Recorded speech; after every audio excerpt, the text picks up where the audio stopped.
What is going on, everybody? It is episode 348 of Pop Culture Crisis. My name is Brett. I'm here with my co-host. Would you please introduce yourself? Hello, Crisis Actors. It's Mary. We have another two-person show for you guys. I think that you guys actually like it better when we don't have a guest. I also, which means a lot. Yes, I enjoy somehow I can hear my brain, like, because I'm extremely ADHD and I have a very hard time with like focusing and thinking a lot of times when we're doing everything what we're doing. And I actually feel like I can hear myself think better when we're doing the two-person shows. Someone asked, Is this the vibe today? This is the vibe today. I think it is. This is the vibe today. This is going to be the vibe today. That's fine. I feel like I have a better time. Yesterday's not a good example. I didn't actually feel like I formulated my thoughts better yesterday, but most days when we do the two-person shows, I feel like I have an easier time figuring out what I want to say and actually saying it.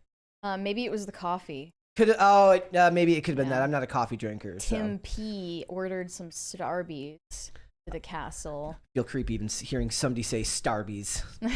I was like thinking about the reaction of the Starbucks employees when they see the mobile order come in from Mr. Tim P. Yeah, and not to mention anything like that much where they have to make that much stuff that quickly. He tips. That's when they go in the bathroom and they talk about how they've been misgendered that day and they cry on TikTok. And like, I have to work 8 hours today and I have to work 8 hours on Saturday and 8 hours on Sunday. I'm like, so. And this YouTuber I hate keeps getting mobile orders of like 50 different drinks and I just can't do it anymore. Dude, he might have to use a pseudonym because if he gets people he hates enough, there could be spit in some of those drinks. There are enough Tim P's out there. That's what I'm saying. Okay, so it's not a full name. Yeah. You don't want to give anybody the chance to do that. It's why I never understood people getting really mad at fast food workers. I'm like, they're gonna take revenge, dude. Yeah. Yeah, you don't want to do that. It's not good for you. You're going to end up with spit in your coffee. It's bad karma. It is. Well, it is. It's another reason not to do it. We got a bunch of stuff to talk about today, ladies and gentlemen. It just keeps getting worse for Jonathan Majors. On Friday, we started a discussion, and we talked a little bit about how he's been supposedly... they're in talks to figure out whether they're going to recast him as Kang, and he has lost his job playing Dennis Rodman in a biopic, which is a movie I want to see. More than a Michael Jordan biopic, I want to see a Dennis Rodman biopic. I really do. Just to see who they'd get to play Kim Jong-un. Like, Interesting. Or was it Kim Jong-il that he was homies with? I forget. He was friends with one of them. Yeah. Yeah. I know some lore about their family. Do you? Did I reiterate this on the show before? I don't know. I know that there was a big rivalry between Kim Jong-un and his brother. And there's a reason why he was the successor to Kim Jong-il. His brother kind of disgraced the family, the dynasty. How? By making a PR trip to Disneyland in Japan. What? And they felt that it was very embarrassing and he made a fool of himself and then he was not eligible to succeed his father's position anymore. And then Dennis Rodman with his colored hair comes in and says, let's hang out. I forget exactly what he did at Disney. It was so bad, but... So we're going to talk about that. We're going to talk about Jonathan Majors. It just seems to keep getting worse for him. His talent agency, his management team has dropped him. We're also going to talk about influencers at Coachella. In this case, influencers not at Coachella, supposedly at Coachella, but they're showing up to take a picture there and then they're just leaving. We're going to talk about that. We're going to talk about Kathy Griffin.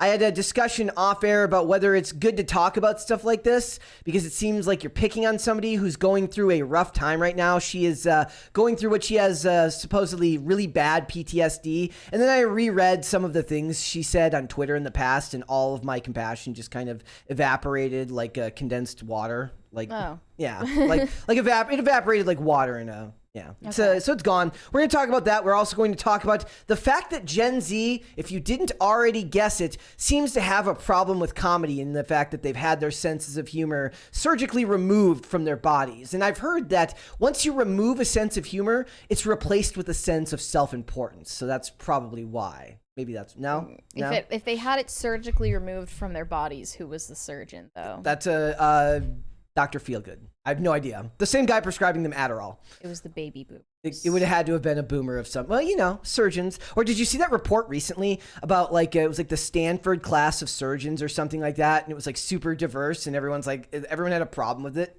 I think so, yeah. That was like a thing in the news. They had a problem with it because people started arguing about diversity hires and stuff like that, which is totally a thing. Well, I saw that ad recently. It says, have you ever been like brought into to a surgical OR and wondered and thought, I'm so glad my surgical team is diverse. Yeah. If you haven't thought of this, then you're normal. It's like, yeah, you are normal. Now that I think about it, why is Gen Z the way that they are? Think about this. Okay, so like the silent generation raised the baby boomer, right? Mm-hmm. So they're the very unfeeling, cold and detached parent style. Yes. Okay. And then the baby boomers were like, I'm so misunderstood and like rebellious, and they like did their whole like rebellion, free love thing, and then it kind of fizzled out, and they turned into and then that kind of like fizzled out, and it turned into like boilerplate neoliberalism or whatever. And then the baby boomers became the type of parents that are they lean on the door frame. You know what I mean? Like, hey, buddy. My dad did not lean on the door frame. Sorry. My dad did not lean on the door frame. It was like, what's going on in the mind of my child? I'm very curious. It's the dads from Full House and Home Improvement, and they come in. Yes. I was rewatching stuff from old episodes of Full House, and I realized that my favorite part is every time he goes in to have the heart-to-heart with the kid, the music just swells, and it's the most sappy. It's wholesome, though, it's in a very, way. It's very in a wholesome. Misguided way, I guess. But maybe the whole like leaning on the door frame, like tossing the baseball up and down, like, hey buddy, what's up? Champ. Like, hey champ. Maybe that made Gen Z or millennials into more self-centered people because they what about Gen X? Gen X is kind of overlooked. Yeah, nobody seems to care about Gen X. The differences between Gen X generations, it's like But Gen X raised a lot of Gen Z, so maybe it's a similar situation. Yep. I don't know. We'd have to ask Phil about that. He'd have something to say. People like hovering over you and like inquiring into your inner life all the time. You probably think you're pretty important, right? Is that where all the concern about mental health comes from? Like a lot of people talking about their mental health a lot. I'm just spitballing. Yeah, I don't know. We'll talk about it. So we're gonna talk about the fact that Gen Z has no sense of humor. Also, guys, before we get started, could you hit the like button on this video? Could you subscribe to this channel if you have not done so already? Go check out the short on Mr. Beast or the short on Jenna Ortega, where people seem to be arguing nonstop. It's become my favorite thing. People just argue and argue. Yeah. Yes, they have a lot to say. So. And we get involved. Yes. All right, guys. So we got a bunch of stuff to talk about. So let's get into the start of the show. We're going to start with some good news from Amazon Prime. I actually think they're making a mistake here because I think there's other concerns they could have addressed first, personally. But this is an interesting thing. Yeah. Feature. So Prime Video has debuted a new feature called Dialogue Boost, which lets viewers increase the volume of dialogue relative to background music. It's awesome. It actually is a really good idea, especially if you don't have like really good surround sound on your television, right? Like that actually makes perfect sense. But over the weekend, I actually watched a bunch of Amazon Prime, and I don't usually use Amazon Prime. And every time I would hit rewind or fast forward, it would freeze for like 10 seconds. And then it would either go too much one direction, too much the other direction, and then eventually it would just close. The whole app would close. Yeah. It would just stop working. I've been there. So maybe they should focus on fixing that. It's really funny too, because like a couple of weeks ago or a couple months ago when I reopened Twitter, when I actually started tweeting again, like my first tweet was about how bad Amazon Prime is. And they actually responded. Amazon Prime's like, how can we help you? Like, what is your equipment? This, and that. I'm like, I'm not here to get it fixed. I'm here to complain. Leave me alone. They were not happy with that. I think that this is a solution to a problem that never needed to exist. Yeah. And we can blame the bad mixing on most movies and TV shows now, and also mumblecore. It's all mumble. I was looking for that the other day when I was making the Crisis Party sound effect for this week. By the way, guys, if you would like to interrupt your discussion for this show today, remember all Superchats $20 and over. We will interrupt the discussion and we will talk about whatever it is that you want to talk about, and then we will get back on topic. But when I was making the Crisis Party sound effect, I was actually looking for, somebody made a suggestion about doing something from the Fast and the Furious, and I was looking for like a Dominic Toretto mumbling montage of him, because when he talks in the movies, he's basically like, family, mumble, mumble, family. And I wasn't able to find an adequate enough one, and the volume didn't go high enough that you would have been able to hear it. Yeah, so this is an interesting feature. We'll see if it ends up becoming useful. I will most likely forget that it's there and not know how to turn it on. Is this going to solve the problem of all Gen Zers using subtitles?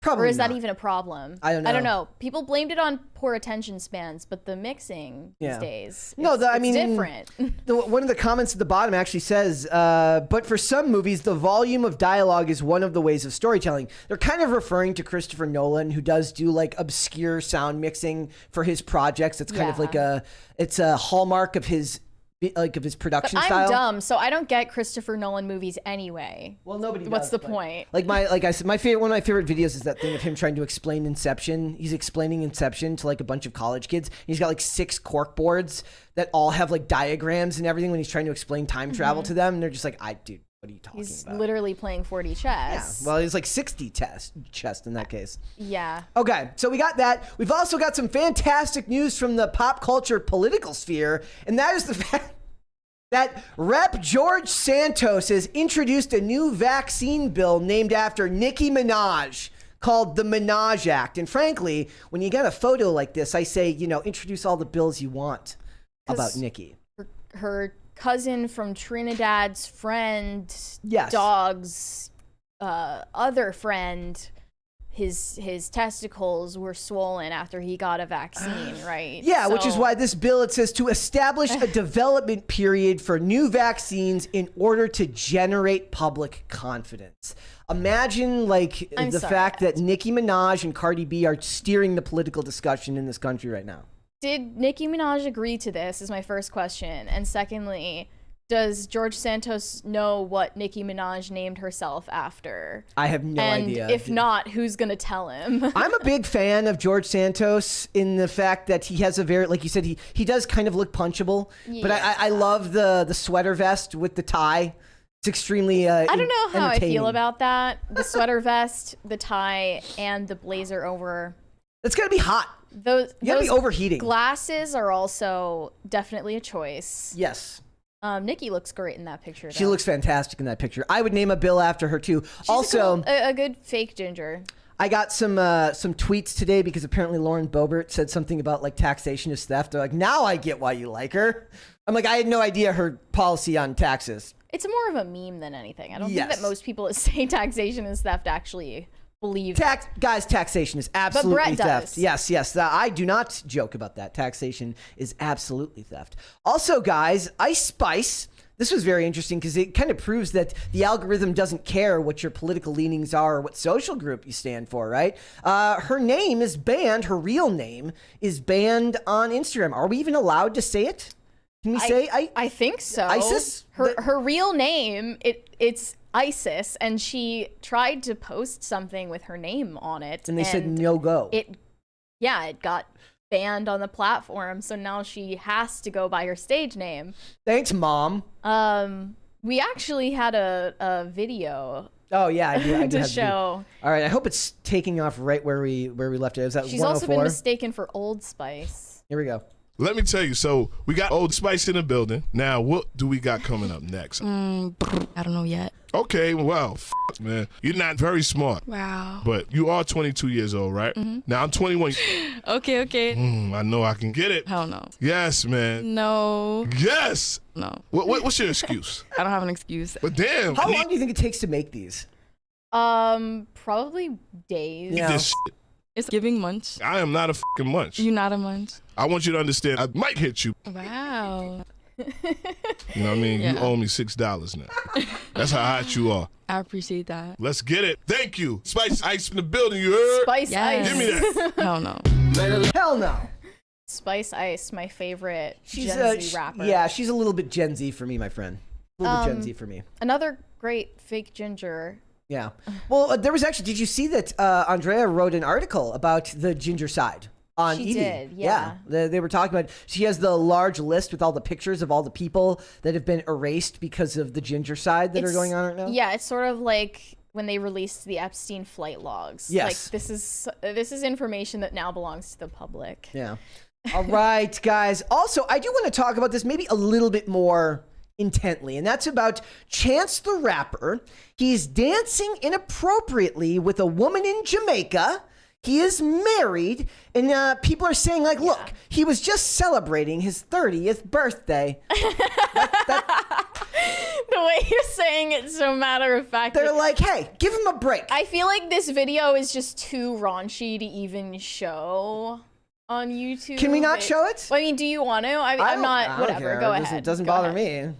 It's just it's pretty intense grinding going on. You know what it is? He's not Chris woman. Brown. That's why he can't get away with it. It looks awkward. Yeah. It looks like she, like, at the end of the video realizes that somebody is recording and she's like, cut the cameras for real. Like, yeah, like he's Because she knows her boyfriend is gonna see it, and then his wife is gonna see it. See, all the and I don't people, think they'd be happy. all the people that would have gotten away with this 10 years ago, 20 years ago, not 10 years ago, 20 years ago, before cell phone cameras were extremely prevalent in a high enough resolution that they could have actually done it. Like back in the day, you might have gotten caught, but they would have had no way to send it to your spouse, right? Like they might have been able to find you. Was Facebook around 20 years ago? I have no idea. No, it was not around 20 years ago. It's weird because all of the replies are like, guys, it's not cheating. He's at a carnival. Well, like, the idea here What? is like, is it really cheating? I don't know, but is it a nice thing to do to your spouse? No, it's not.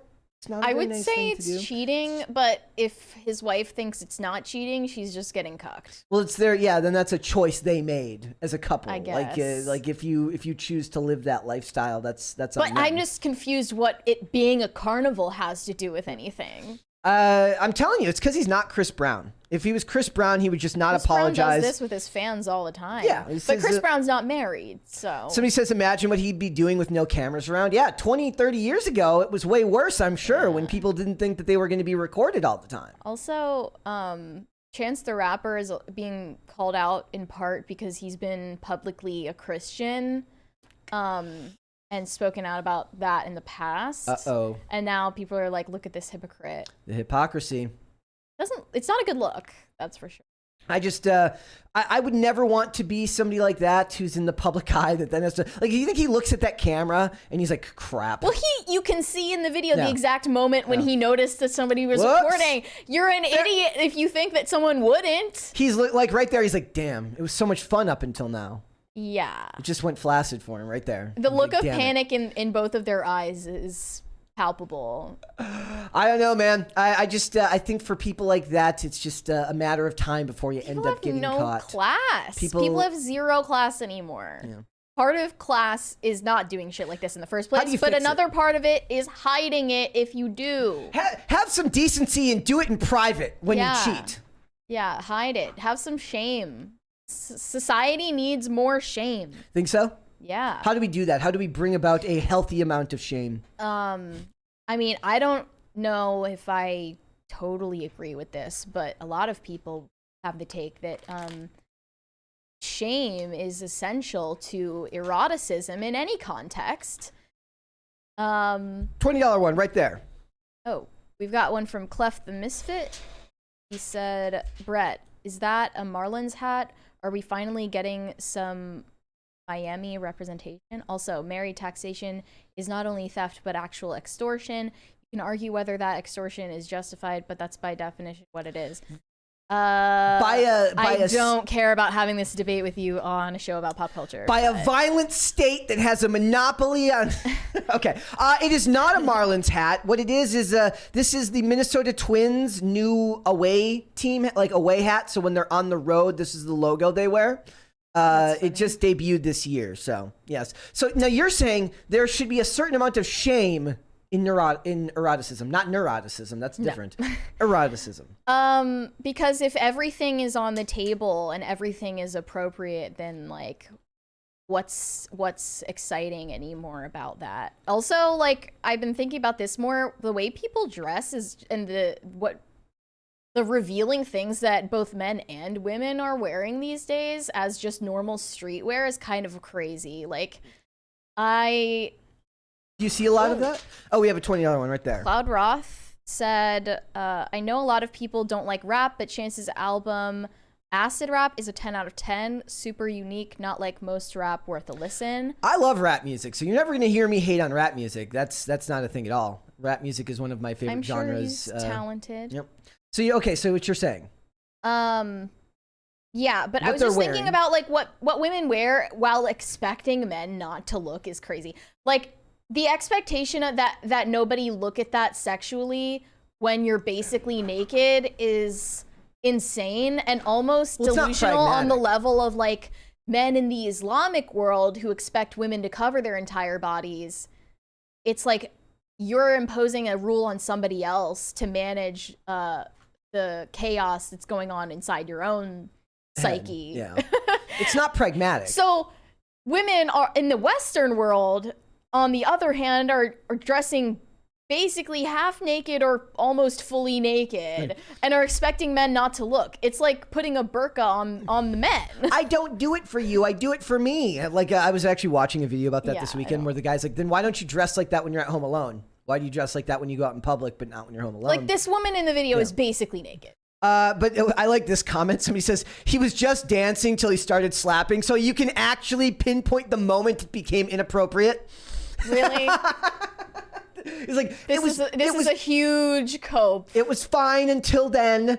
As just imagine. Okay. You're not going to save Chance the Rapper's marriage. I can tell you that. It says, many netizens, I like that they use netizens, that's fantastic. Are they in like a human centipede of grinding apparently in this video? However, pointing out that letting loose at Carnival is a standard element of the cultural celebration that should not be taken so seriously. Well, that depends on where you stand with your marriage vows, right? Like if his wife is of the same belief system, then sure, that's fine.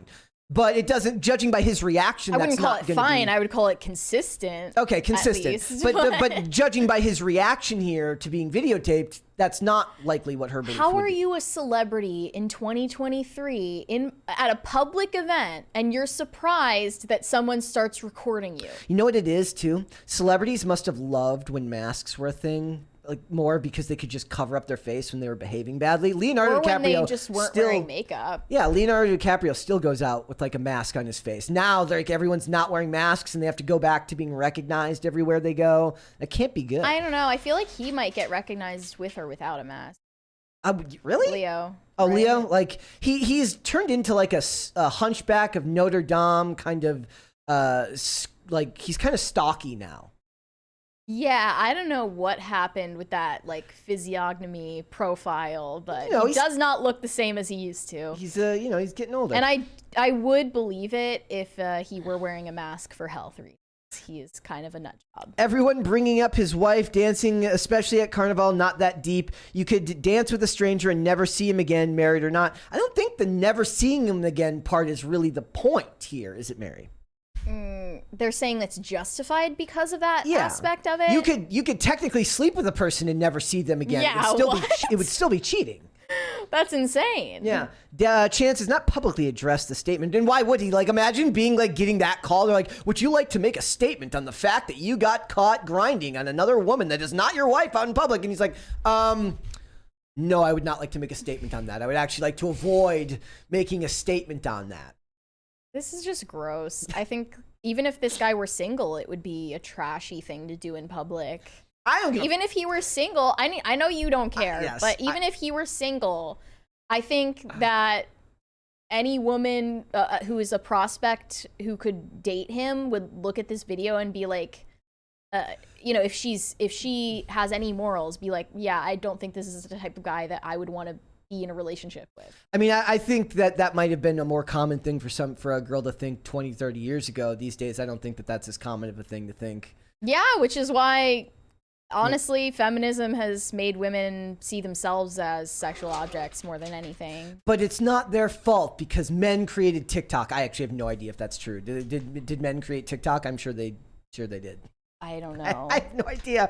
But they were talking. It's really funny. People were talking on IRL last night about Dylan Mulvaney and all of this stuff involving like how it's actually, or Jeffrey Marsh, and a lot of it is like it's an assault. It's an insult to women, right? It's like it's just the patriarchy reasserting itself in a weirder way. Yeah, I guess. In a very strange way. It's the patriarchy always finds a way to reassert itself. It's definitely a stretch, but I understand where people are coming from when they say like someone like Dylan Mulvaney is actually an alpha male in sheep's clothing, in beta clothing. You know what I mean? Yeah.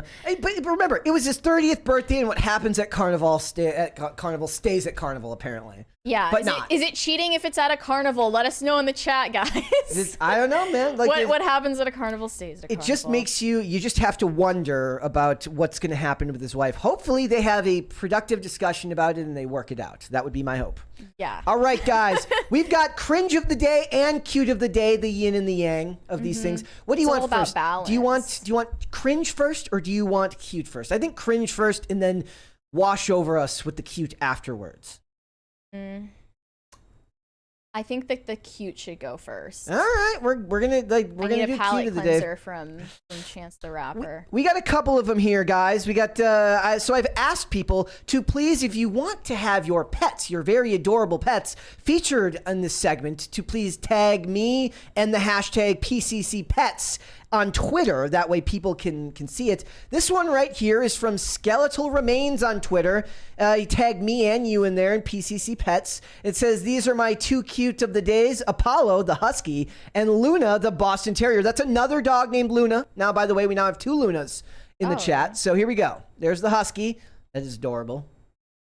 Those eyes, very piercing. Looking in two different directions. And then Luna. And that's adorable. Luna is celebrating her 5th birthday this week. These are okay. That's the same dog as the. Yes. Cute. That's the Boston Terrier. Yeah. That's the Boston Terrier. It said, I think those are. Luna is going to be 5 this week, so that is adorable, right? That is very adorable. I also have this video. I was going to show this one last week, but I think I'll show this one. Is this another one? No, it was. Wait, how many submissions did we get? We got quite a few, but this is a video from Instagram that I've seen that I wanted to show people. This one's adorable. Go. Hopefully it replays. No. Is it not? No, it will. Just loading. Come on, Instagram. You can do it. It's not doing it. There it goes. Okay. Close the door.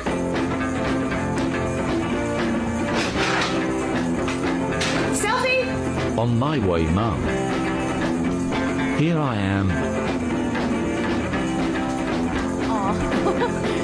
I wonder how long it takes to practice that, to get that routine down. That I has swear to be practiced. pets know when you're taking a picture of them because they start acting different. Bucko absolutely knows. Cats are pretty dumb and they always know when you're trying to take a picture of them and they ruin the pose just to spite you. Bucko asserts his dominance by ruining the pose. Yes, and dogs are always very compliant and they pose. Yes, Bucko is like not on my watch. Yeah. Like I have thousands of good pictures of Bucko because it took hundreds of thousands of tries to get that said photo, unless it's a photo of him sleeping, in which case he will sleep right through the entirety of the photo. He loves to sleep through the photo. He's got no problem with that.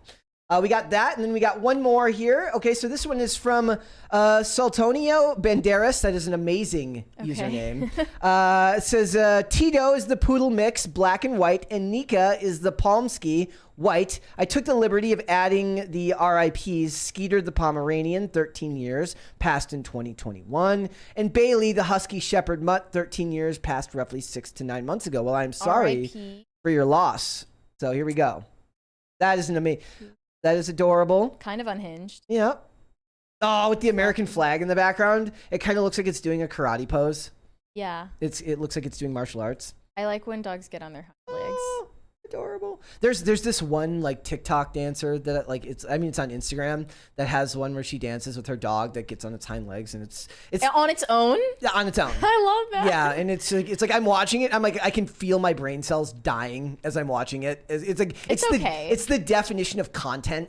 Like I'm watching content and I love it. I mean, this is content. I feel like animal content is the last apolitical content we have. Oh, left but on yeah, the but the internet. last thing you want to do is go read the comment sections on any pet video, which are just unhinged. And This everyone, is actually a sign of abuse, It's abuse. and I'm a dog expert. yes, they're always a dog expert.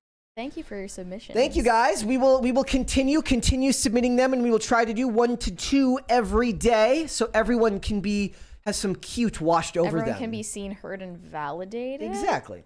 All right, and we do have cringe of the day. You have to have the cringe of the day, of course. Here we go. We're doing this one tomorrow, right? So we're doing this one. Yeah, this is the. All right, here we go, guys. We're 1,000 miles from common ground. We have traveled land and sea. But as long as you are with me, there's no place I'd So rather awkward. be. The girl is literally crying. Did you know, see that? I didn't. Who was crying? Look at the girl that he taps. Right here on the shoulder. Look at her reaction. Right here. Yeah. Okay. Oh, she was like shaking. Yeah. almost. Go like Okay. so that he Yeah, taps her and then I wonder what happened. Hopefully she she's starts okay. freaking out. Yeah. You And know, then everyone on Twitter started arguing about this. what were they arguing about? Because they were saying like, why did she start crying? They were laughing at her, but then other people were saying that he was the one in the wrong because you shouldn't like Anything for content. try to involve strangers in your content for Yeah. TikTok. This is why I put up the guys. There is a poll up on the chat today. I asked people which one is worse for society: old school socialites, i.e., the Right. Kardashians and the Hiltons, or influencers. Right now, influencers are in the lead. 69% say that influencers are worse for society. If you want somebody who covers that like way better, Joey B. Toons makes videos that will just absolutely make you think that the world is ending tomorrow. I think influencers are worse because, especially in examples like this, you're way more likely to end up in a situation where they try to involve you in what they're doing. And you don't want to be involved. You may you not don't want to be involved. And the girl, I feel maybe she overreacted, maybe she didn't. Yeah. But I don't think you should just expect strangers to want to be in your TikTok video. Well, no, especially like not everyone is an outgoing person or feels comfortable just being around strangers. Yeah, another person said that they I saw don't. her friend using sign language while talking to her, so she must have been deaf yeah. or hearing impaired somehow. So she probably like was equally stressed out because of that. Well, then as somebody who's half deaf, I'm half offended on her behalf. That's not cool. Yeah, I don't know. But it also is it looks like it's in Times Square. Yeah, Where well, I a mean- lot of people make dance TikToks. There's a couple of them that I follow that, I mean, it's gold for that type But of you don't content. need to tap people and touch people and try to get them to be in your video. Like, I don't get where this expectation came from. I've been watching these videos. It's really funny. I think we'll talk about this more when we talk about influencers, but I've noticed a new trend of musicians who have turned to making viral content to get known. In this case, this one artist, what he does is he has like a couple of songs that are fairly popular, and he hires like a choir to come sing them with him in malls. Like he goes through a mall and sings the song going up and down the escalator. And so, and then he's got people in the crowd who are at the bottom of the top of the escalator and they're filming their reactions and stuff like that. Okay. And then another one that I was watching is a band called Crash Adams that would do this thing where they would go in public and pretend to sing badly, like really badly. And they'd have people filming the reactions that would be like really, really like embarrassed, like secondhand embarrassed for how bad the singing was. And then they would break into like actual singing to get like the reaction. And like of all their videos on their YouTube channels, those videos get way more views than the songs themselves. It's just a new marketing technique. The way you have to do it now. Let's go viral on TikTok. There was But another. Oh, go ahead. How much do you think it costs the first guy to hire a choir? I have no. I mean, his label that probably. video. His label probably did that for him. Well, there's a Dermot Kennedy would do busking in London and in downtown. And he's like a famous artist. So it's like the idea is like he's a famous artist, but he's still going out and playing with a band, with his guitar and the case open there. But he wouldn't take, like, he was like not taking the money. It was just, he wasn't taking money. He was just like advertising for his next album or something like that to get the people watching him. And that type of stuff. The other one that I saw was, did you see the thing recently about the AI Drake voice? I think so. I saw a video that was like a fake cover with using the AI voice. Yeah, that featured The Weeknd and it mentioned Selena Gomez and stuff like that. There's another artist called Arrows and Actions that did this really funny video like 6 months ago. It was like I told an AI program to play happy sad music, and this is what it played, and it plays one of their songs. So it's like people who aren't paying attention might think that the AI actually created the song. So people are just finding new ways to market and figure out how to reach the public, because it seems like viral content seems to be more important than the actual music these days. Get into that with Coachella. All right, we were going to get into it, guys. So let's get started. So last Friday, we had a discussion about Jonathan Majors. Jonathan Majors plays Kang in the Marvel Cinematic Universe. He was in Devotion. He's been in a lot of stuff recently. He was in Creed 3. He's a star on the rise, or at least he was. And he had an incident about a month ago where he got into an altercation with his girlfriend in a taxi cab. And there was a whole kerfuffle about what might have happened. Lawyers got involved. He got arrested. All sorts of things happened. And I just never thought it was going to be something that was going to destroy this dude's career. One, because she came out, and even though it seemed like a weird type of battered spouse thing, said it was her fault, that she took his phone. Basically, what happened was she got hit because she took his phone and tried to look at his phone, which seems like she's saying it was my fault that you hit me. I can't confirm that. I can't assume what she means by that. But this incident happened less than a month ago, and this guy's career seems to be taking nothing but blows. And that, whatever that means, I don't know. But I do know that Hollywood is an industry full of degenerates, and I wonder why one gets punished more than the others. If that woman's statement was aimed at exonerating Jonathan Majors of his abuse allegations, it definitely didn't work, which makes me think, like, did no one review it beforehand? Before releasing it. Yeah, and like maybe make it sound less like it comes from a battered housewife. Yeah. Like, I don't think that anything non-violent justifies violence as a response. Absolutely. So his management company and his PR firm have both taken a hike away from him. Entertainment 360 is the name of the management company. They've cut ties, and the PR firm is called Lead Company, and they said they're on a hiatus, which might mean that they'll come back to him when he's less radioactive. But like you said earlier, isn't the whole point of a PR firm to help him with crap like this? This announcement that his PR firm has dropped him literally just makes the PR firm look bad at their job. Incompetent. The point of existing, the reason that PR firms still maintain their existence is to deal with their clients' PR problems. Yeah. And he's in the middle of then reverse those problems and give them positive PR. Yeah. And now they've made it even worse. So why would other clients be attracted to them? Yeah, I have no idea. Makes them look incompetent. Especially for someone like him who's a star on the rise. I was wondering why Marvel, who's got a lot of power right now, whether the movies are doing well right now or not. I know a lot of people, there were some comments on our video earlier about how Disney losing a couple $100 million isn't a big deal, because they make billions. I'm like, yeah, but you can only lose hundreds of millions of dollars for so long before hopefully it actually starts taking a dent out of your bottom line and you start listening to people. But in the meantime, Marvel and Disney have a lot of power within that industry. We've seen the way it affects their ability to just monopolize the time of CGI artists. Like, why would you'd think they would be closing ranks to help him?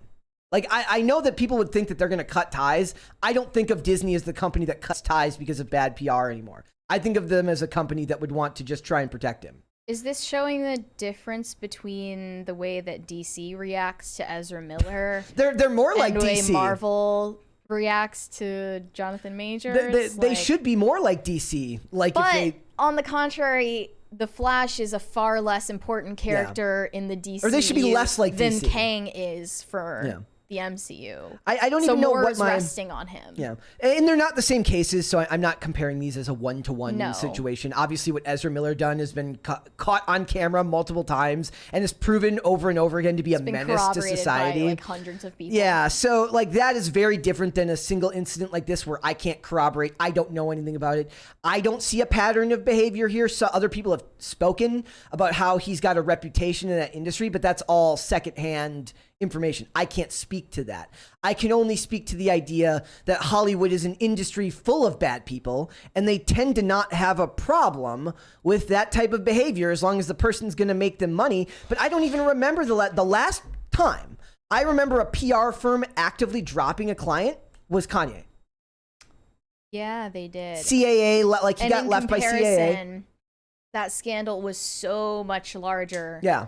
And Kanye, I guess that's because Kanye is a much bigger star than Jonathan Majors is. Yeah. But still, like, it is a huge deal to be such a huge role in the MCU. Especially going forward this- because you'll be multiple movies. This last release, the Ant-Man and Quantumania movie was not about Ant-Man. It was about Kang, and the whole point was to set him up for the next phase. I actually and asked- now he's becoming a nightmare for them. I actually asked this question on Friday. Like, this is the nightmare situation, right? This isn't like saying that this is happening. I'm saying, like, imagine. Oh, we got a $20 one right there. High Voltage 75 said, "Don't mind me. Just felt like throwing you off with this super chat. Don't have much else to say. Oh, great appearance on IRL, Brett. Good takes. That's all. Carry on." What were your takes on it? I don't remember. I made fun of. So somebody said like when they were talking about Dylan Mulvaney and beer and stuff like that, and they're like, beer knows no political party. I'm like, have you ever been to a microbrewery? I could tell you the political affiliation of every single dude in that place, and they all vote Democrat. There was a microbrewery in Minnesota that had a large mural of Ruth Bader Ginsburg out front. It's those and bookstores that are very, very partisan. Yeah, I was like, I could tell you I could literally, maybe not at like a bar. A bar would be different, but a microbrewery, you can tell the political affiliations of those people. Okay, so this is what I was saying.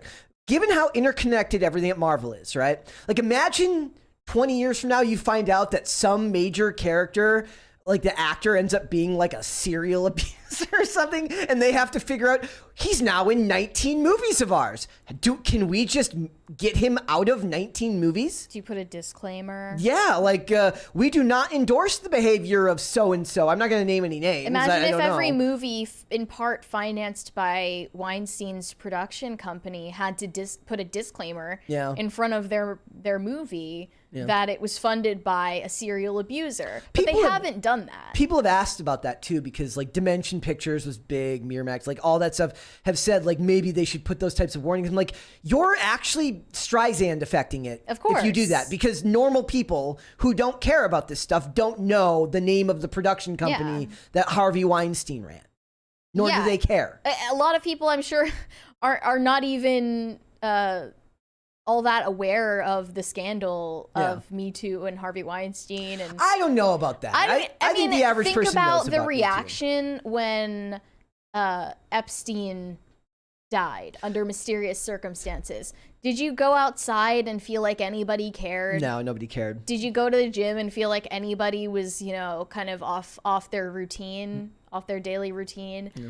I don't think anybody who doesn't pay very close attention to media or politics or whatever I think cared. I do think that this is actually something that I try to bring up a lot, and I'm never good at vocalizing what I mean by it. But what I mean is that all of us are in our own kind of, it's not an echo chamber, but you are algorithmically, in a lot of ways, controlled by the media you take in and what you surround your life with, as far as the stories you read about, even what we talk about here.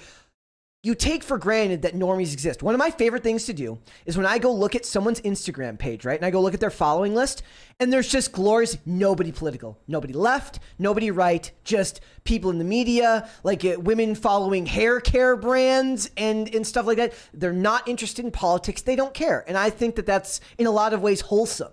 Like, I don't need people to care about politics 24/7. But now apolitical is I know left wing. So, I know, but anyway, default liberal. My point being, I feel like a lot of these PR concerns are way overblown.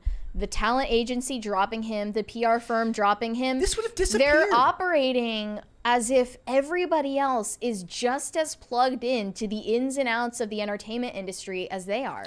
They have to be for their jobs. Yeah. But I think a lot of people are in a very insulated worldview where they don't understand that normal people who go to see a Marvel movie, even Marvel fans, are in large part completely blissfully unaware of the personal lives or scandals or reputations of any of the people on screen.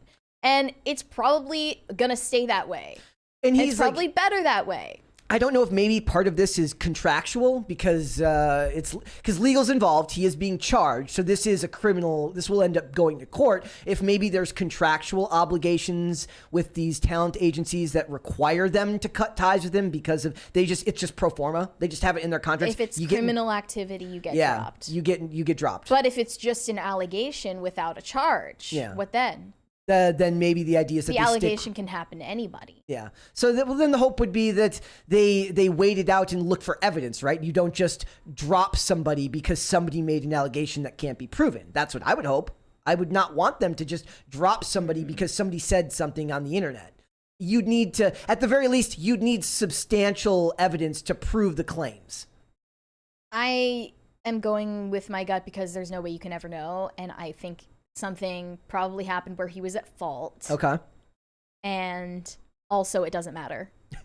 Well, why? Who is affected by this? The people who can't wait to see Kang in the Marvel. Me. You can't watch Kang and not think about. No, I don't care. But the average person. But I'm saying, but it'll affect me if he doesn't get to play Dennis Rodman. Okay. That bothers me. That's one thing. More people are invested in Marvel than in Jonathan Majors' I don't give a crap about the Marvel Cinematic Universe. I care about. I think a lot of people are pointing out the disparity in the reaction to Ezra Miller and Jonathan Majors and blaming racism, which I think is totally bogus. You don't think that's accurate? I wrestled with that, but I wasn't sure. I don't know whether that's a fair claim or not. There's a $20 one right there. Mary's simp laughing emoji said, money for Ghost Girl to get firearms training to stop creepos and stalkers from messing with her. Stay away from her car and just let Mary enjoy her life. Get armed, my fellow Americans. Get training and get legal advice regarding use. Yeah, I think a lot of people get bogged down not realizing how much bureaucracy there is in owning firearms in a lot of jurisdictions. My take on that, which I was just thinking about earlier, is like, yes, states' rights is a thing, but if states' rights results in you having to go through the bureaucratic minutia of every state's individual and every county's individual laws and bylaws about firearm use, then the result is that you're essentially barred from using and owning firearms. I didn't even bring I just left what I own in Minnesota just because I flew. When I moved here, I didn't drive. I flew, and just didn't have the time or the inclination to look up what the rules and for transport were, which I found out are supposedly easier than I thought they were, but I didn't do that, and the result is you didn't do it because that's the intention. Yeah, and they make no, it was my own fault. I could have done the cursory research. But the intention behind it, yeah. You can see the intention behind creating all of these structures of bureaucracy is to deter people from trying. First thing that's going to happen when I go home is I'm going to end up going to the range and hitting the ceiling because I haven't shot in it's been 2 years now. But anyway, that's relevant. For Jonathan Majors, for this case, I just wonder I don't think racism played a role in this. I don't. Well, everyone who's constantly looking to blame racism for all the problems in the world definitely felt convicted that Jonathan Majors is getting racially profiled. Ezra Miller, I don't actually agree that they're not of similar standing. I think that Ezra Miller's character is very, very important, especially if DC seems to be continuing to go forward with him. Weirdly enough, they've changed the direction of the DCU's. But we don't know if he's going to survive past the Flash movie. Well, that will be very interesting to see. I think that they've changed the the story arc based on not wanting him in the movies. But he's in the. So- you think that they're going to get rid of him after the Yeah. Flash movie? Yeah, I don't. I think so. I think they leave him in. But ultimately, all of these production companies, PR firms, and talent agencies, they're going to pretend that they make these decisions for moral reasons, and that's never the case. Thank you. It is fair to say that the Flash, it may not be about race, it's about gender identity. That's what gives him special privilege. It's like the meme of Squidward where he's looking in two different directions, and one is like my loyalty to Me Too, and the other one is like my anti-racism. Yeah. Yep. In this situation. So are we gonna believe all women, or are we going to believe that Jonathan Majors is not capable of wrongdoing because he's black? What I would say either way, Yeah. it's completely illogical. And becomes like a lose-lose And a situation, lose-lose situation, for these yeah. types of arguments. We've got a light stuck on here. See that? We'll just let him We're vibe. We're gonna let him cook today. Yeah, Is it let him is cook. it on my face? I don't think it's on my face. We're I fine. don't think so. It's gonna distract me all day. I'm gonna be like, what the hell? Wait, can I hold We're on, just- guys? I'm gonna We're living with the chaos. Hold on. lights off. Oh, it's disconnected. There we go. It's still stuck. All right. All right. It is what it is. All right. Let's go to super chats. Shall we, Mary? Okay. Andrew Jacobs said you can't spell Coachella without hell. That is true. Hi, Brett and Mary. How you doing? It's true. X said, I mean, it's dancing. Dirty, but as a blues dancer, it's actually bad for your skills to only dance with one person ever. Explicitly discouraged. I don't know if he's I don't know like if I would call that dancing. Well, I don't know if he's necessarily going by that logic, but you know. Yeah. He's putting his dancing skills to the test. His wife just needs to be understanding of that. That must be it. Jimmy Bags 86 said thoughts on normalization of leggings in public. That I am opposed to mostly because I think it looks bad. Why? Okay, first of all, most of the people who use leggings as pants are not in great shape, and they're wearing the leggings because they have give for when you stuff your face with food. It's really funny. But even then, even if you're in good shape, I just don't think that leggings look good.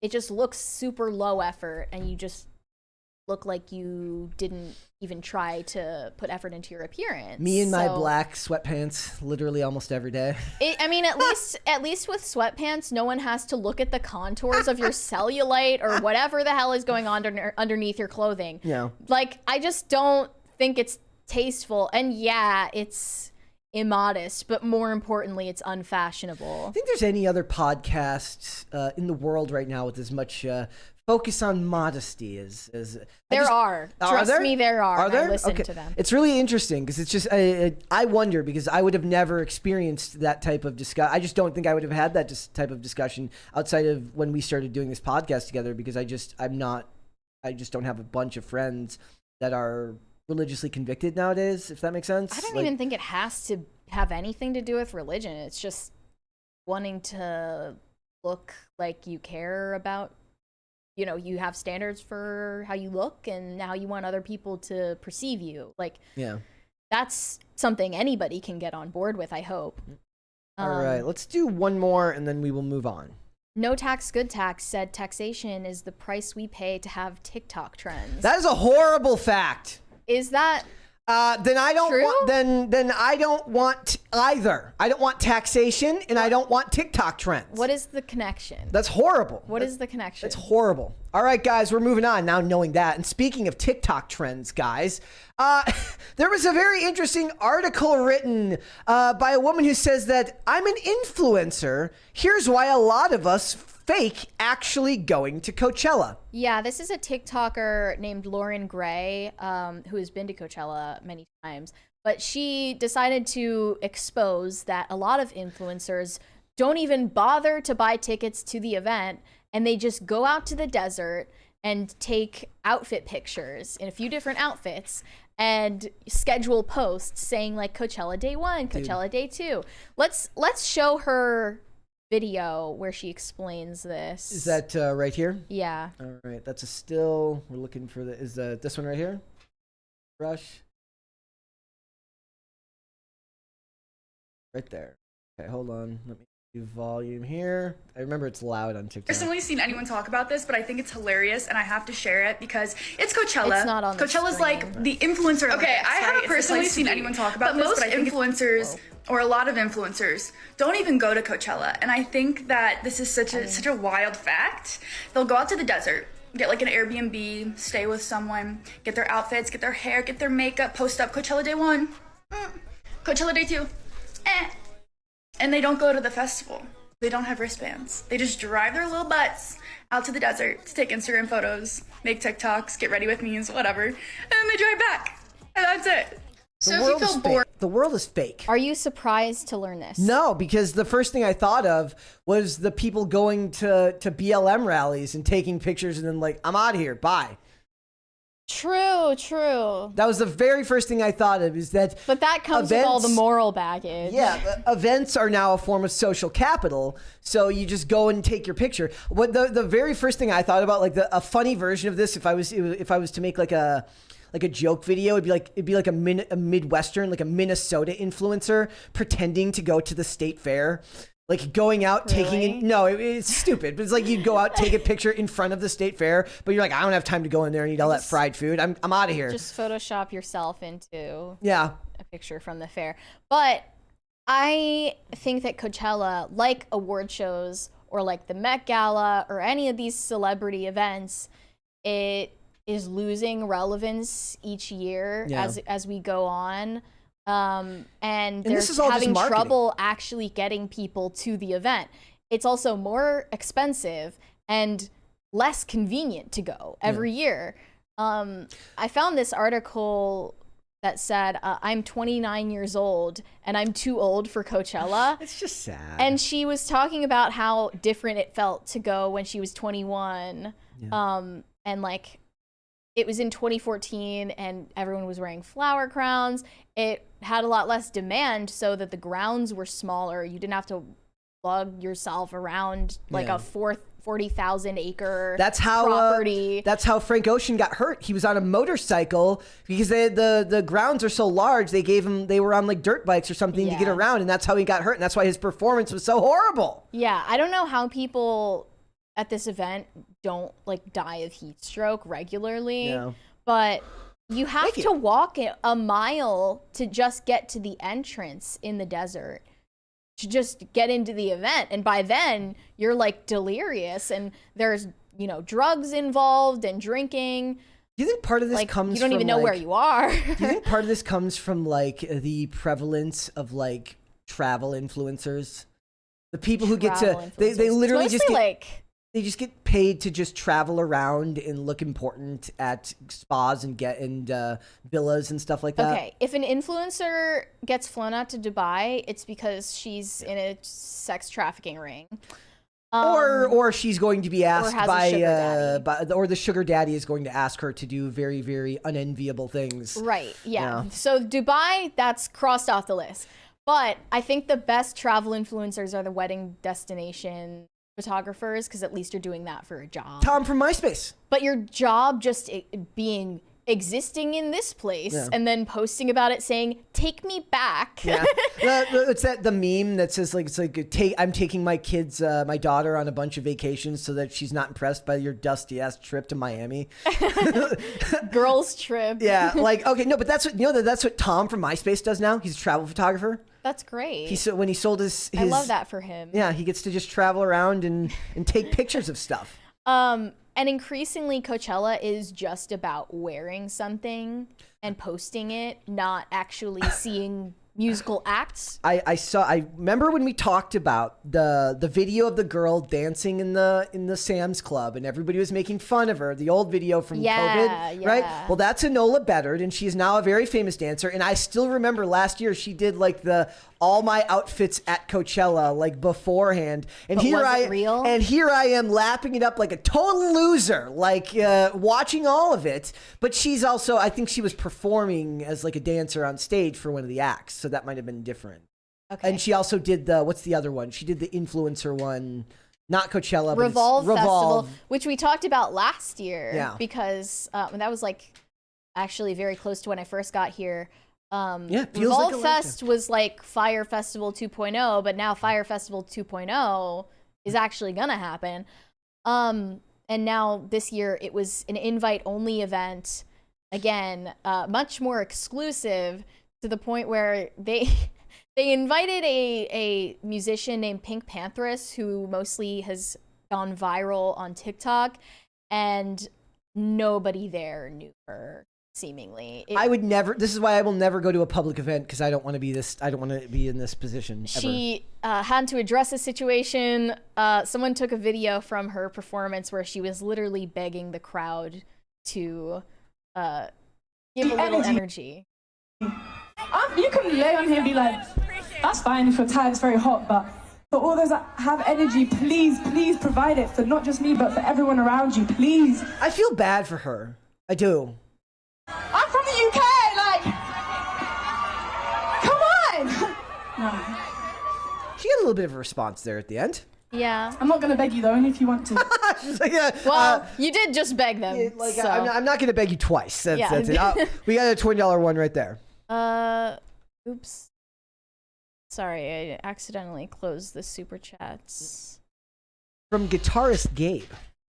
Guitarist Gabe said, on the people pretending to go to the BLM protest, I distinctly remember myself and a few friends being offered $100 to go to the local BLM protest. We denied, but they continued asking other people at the mall to go. Weird. That is freaking weird, dude. Look, $100 or is there a time? How long do getting you got to be tear there? gassed? How long do you got to be Is there? it worth it? How long do you got to be there? How do you are they gonna even know whether you showed up or not? Can you bring your own gas mask? How can they enforce that? Yeah. You know? Like, I would have taken the money and been like, totally, I'm gonna see you there. Like, is there Bye. a time limit? Do you only have to be there for a specific amount of time? You go there, you get your selfie, and it's really funny too, because like in Minnesota, the protests were happening all over, and I'm in like South St. Paul, which is just old people and in kids and like in younger kids, I guess, that go to the high school, and just seeing all of these just teenage girls out there protesting as people are just trying to go to the damn DMV, and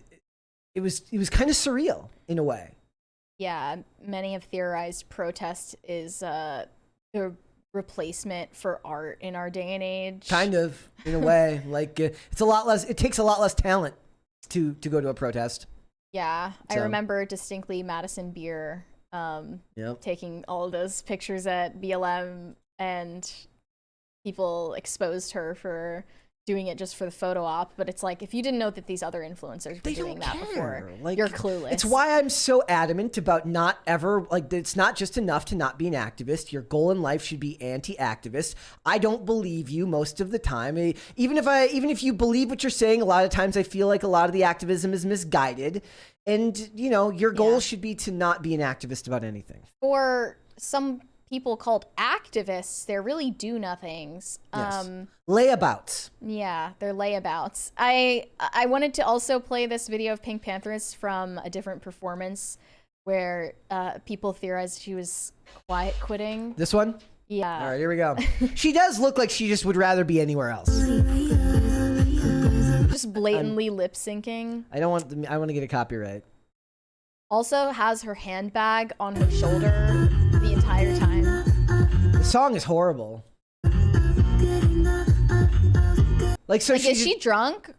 Like, What's the deal? she like kind of used the microphone, kind of not use the microphone. She couldn't decide whether she was gonna commit to the bit, and then people commented that they thought she kind of flopped this performance and like threw it because she was only paid $200 allegedly. I mean, I can empathize with like I have days where I get done with the show and I'm just like, wow, that was horrible, Brett. Yeah. Like, there are days where I take off my headphones and I'm like, it is shocking that you can be this bad some days. And most of the time, like, I forget about it later. But you usually overestimate how bad like, shows are. if it's a day that ends in Y, I take off the headphones. I'm like, good job, loser. Like, that's my take on most things that I do. But I find that having a healthy sense of critique for yourself is a good thing most of the time. Yeah. To an extent, it's good to be critical of yourself rather than think too highly of yourself and assume that you could never screw up and you can't ever make a mistake. There are days where I go back and I watch some things, I'm like, oh, that wasn't too horrible. But I don't watch my clips very often. Like, if it does, it's because it's something that we have to make for social media, or it's something that has to be edited. Like, I'm not going through and watching any of the stuff that when I'm talking. Ugh. So Frank Ocean couldn't do his show then because he was injured. Yeah, they said there were supposed to be a bunch of like ice skating hockey players on ice on like an elevated ice rink, and because he got hurt, he couldn't do that. And they said that it was like the worst. Like, it was so bad that multiple articles from multiple outlets were like, "Why was this so bad?" And normally you don't see stuff like that. I mean, bad performances happen all the time in music. It's a thing. Not every performance is gonna be great, but apparently this one was so bad that they said that it felt like he just didn't care. The ice rink thing is bizarre. Yeah. Sounds stupid. I don't understand why Frank Ocean is a headliner at Coachella anyway. In 2023. In 2023, when he has no new music. Where's the hype coming from? Frank Ocean. And the music he does have out. I feel the same but way it's about, not amazing. I feel the same way about John Legend. It just doesn't hit with me. I'll never understand the appeal. Some people are just very. I did like the song "Lost" back in like 2013 from Frank Ocean. That was fine. I'm not saying he doesn't have good songs. It's just like, why is this person a headliner? I think it's probably because you have blacklisted Kanye, who deserves to be at Coachella this year. Also, they got fined almost $200,000 because they went over curfew all 3 nights. Oh, really? On Friday and Saturday, the curfew is 1 a.m. On Sunday, the curfew is midnight, and they went over by over 20 minutes on every single one of those performances. Why? Frank Ocean, and maybe because he's limping his ass up to stage, I have no idea. But for the other nights, who knows? It's like, is it even like, and Frank Ocean, when he was done, he goes, "They're telling me it's after curfew, so that's the end of the show." Like, he doesn't go like, "Curfew, we're past curfew, but we don't care." I hate this, like, the way that artists are so flippant and like, I don't Shawn know. Mendes would have just not gone because his mental health would have no been will anymore. Yep. No. And Taylor Swift, only Taylor Swift. She's the only musician that has any will anymore. She adds shows. She's like, "I'm going through a troublesome time. I'm going to add shows to my roster. I'm going to add songs," because she's a Chad. Yeah, I'm gonna like swim in a pool on stage. Yeah. She's the only one and then come left. out on a different part of the stage. Yeah, she's like doing like Houdini-esque tricks. She's the only one left with any showmanship. Showmanship, that's what it is. Where's the showmanship at? Yeah. Also, I do want to point out. Pride? I do want to point out. Speaking, since we're talking about musical acts. I got a message on Instagram today. Apparently, I was delivering fake news about Post Malone. They said that Post Malone. They said he's got a correction on the Post Malone Raising Cane location, so you aren't spreading fake news. He didn't buy the location, but he asked the owner to build the location close to his house and design the building per the article. There's a vending machine with Post Malone merch in the store. That's funny. So I was fake newsing it. He doesn't own it. Okay. So he doesn't own it, but he could if he wanted to. I'm sure. He's Post Malone. Yeah. He's another one who I actually get a kick out of the fact that he just looks sloshed at most of his shows back in the day. He doesn't just look sloshed. He is sloshed at all of his shows, but he's in recovery now. Yes. He's looking skinny. We talked about this the Lost other day. some weight. He lost a lot of weight. Backlash for it. Yeah. Do you think that like a lot of when we're talking influencers, right? It just feels like the whole world is a stage now and everything's fake. Like nothing. Like if you're a creative person, the whole world is something you can now manipulate to turn to your advantage if you're a social media influencer. Now somebody could just go like, I can't afford to go to the Met Gala, but I'll just get I'll put my gown on and go take pictures out front of it. Yes, okay, that's what I meant. I feel like normies treat Coachella like it's their version of the Met Gala. Because the Met Gala is for an upper echelon of mainstream celebrities. With higher price tickets now. Like $50,000 per person ticket prices, yeah. And Coachella, they're treating it like their own Met Gala. It has nothing to do with what the event is actually supposed to be about, which is music. It's all about appearances and who is invited to the after parties and the side shows and the side events, their promotions for clothing brands and the brand deals. It's all about the accoutrement. The best influencers have found a way to fake sincerity enough while manipulating algorithms to trick the public. I wouldn't call them manipulating algorithms unless they're use the algorithm to their advantage. Yeah. Not manipulating. Yeah, the people manipulating algorithms like China, TikTok. But they know how to lean into what's popular. Like we were just talking about Gideon the other day, and there was a thing that came up where he was talking about he got caught in a rut at like 244,000 subscribers, and talked about like having to figure out where in the algorithm, like how to use the algorithm to like to get out of that rut. And that's putting a lot of like what's supposed to be like clever, witty, or irreverent material out there that actually has a lot of thought put into it. It's not always just like one of my favorite trends to watch. Have you ever seen the videos? It's like rating strangers basketball shots where these people, they run up to people like with like 5 guys holding a basketball hoop. They set it down and they pass the ball to a stranger and have them shoot. And then so they rate all of the shots of the people that shoot. Usually it's like 6 people miss or get close. And then the last one nails it. And then it cuts to the music and they all go jump on the guy and give him high fives.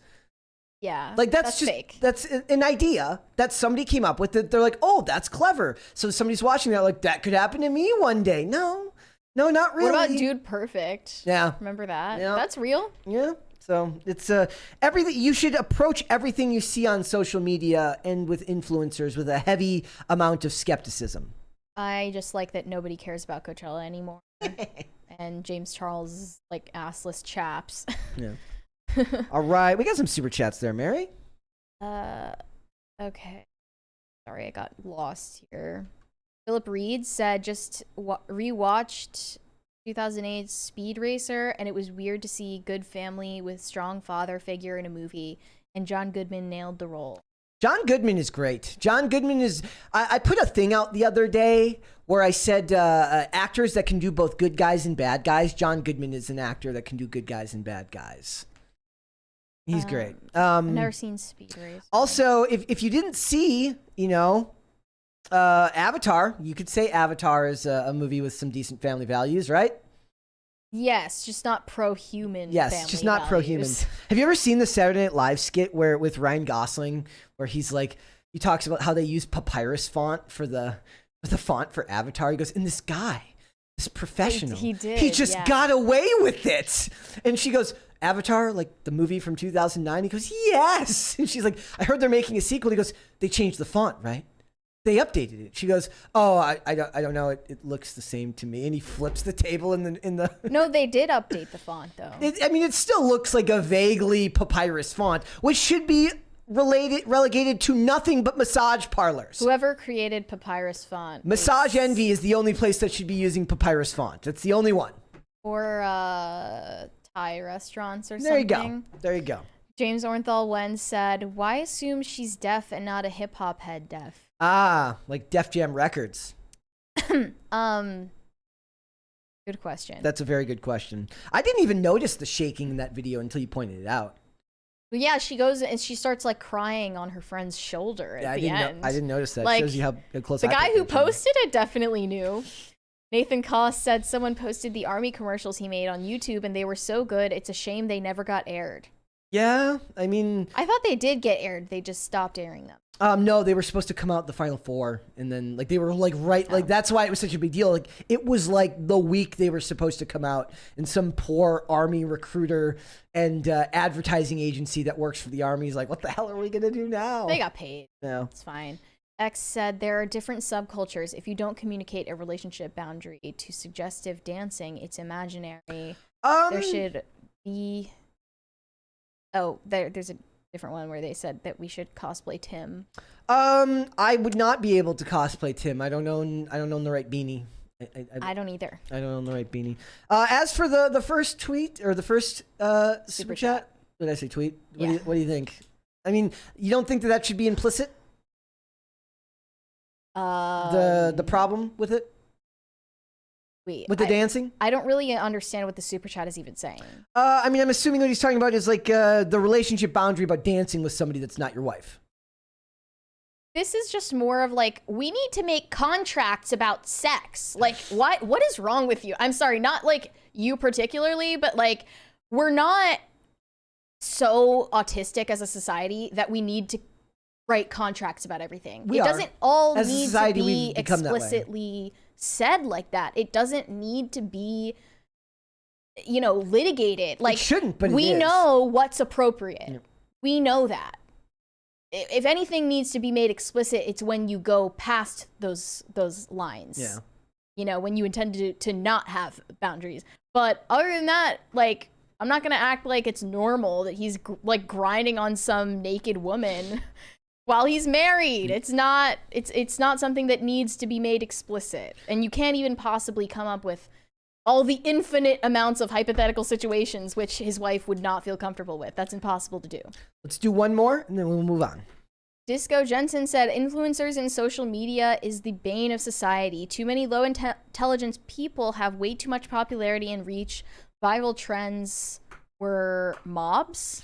I mean, I don't know if I actually believe that most of them are, not most of them. I think a lot of them are not low intelligence. I think that they're very good at faking looking like simpletons because it's the type of content that sells.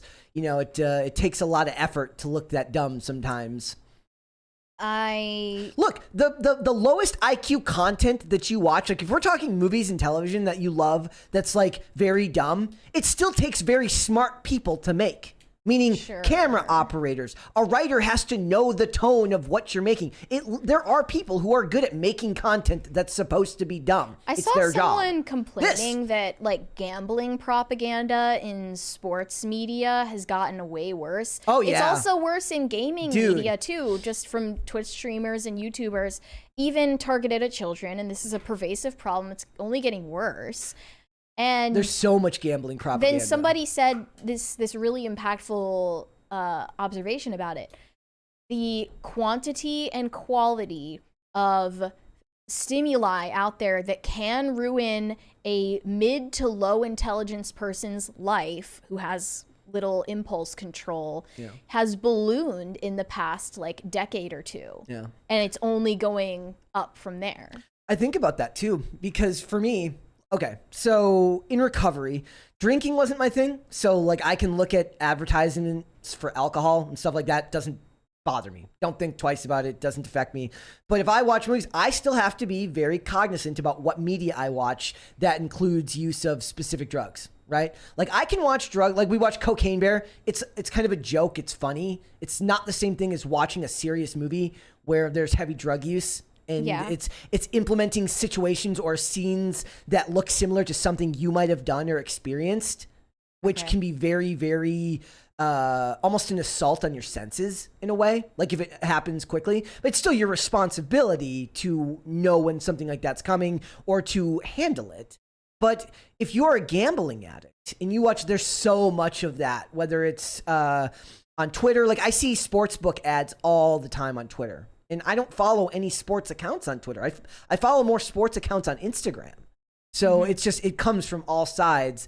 And you're constantly assaulted by media now because you're in your phone 24/7 and you're always being sold something. And anytime you're not being sold something, you're the product, i.e. Instagram or Twitter.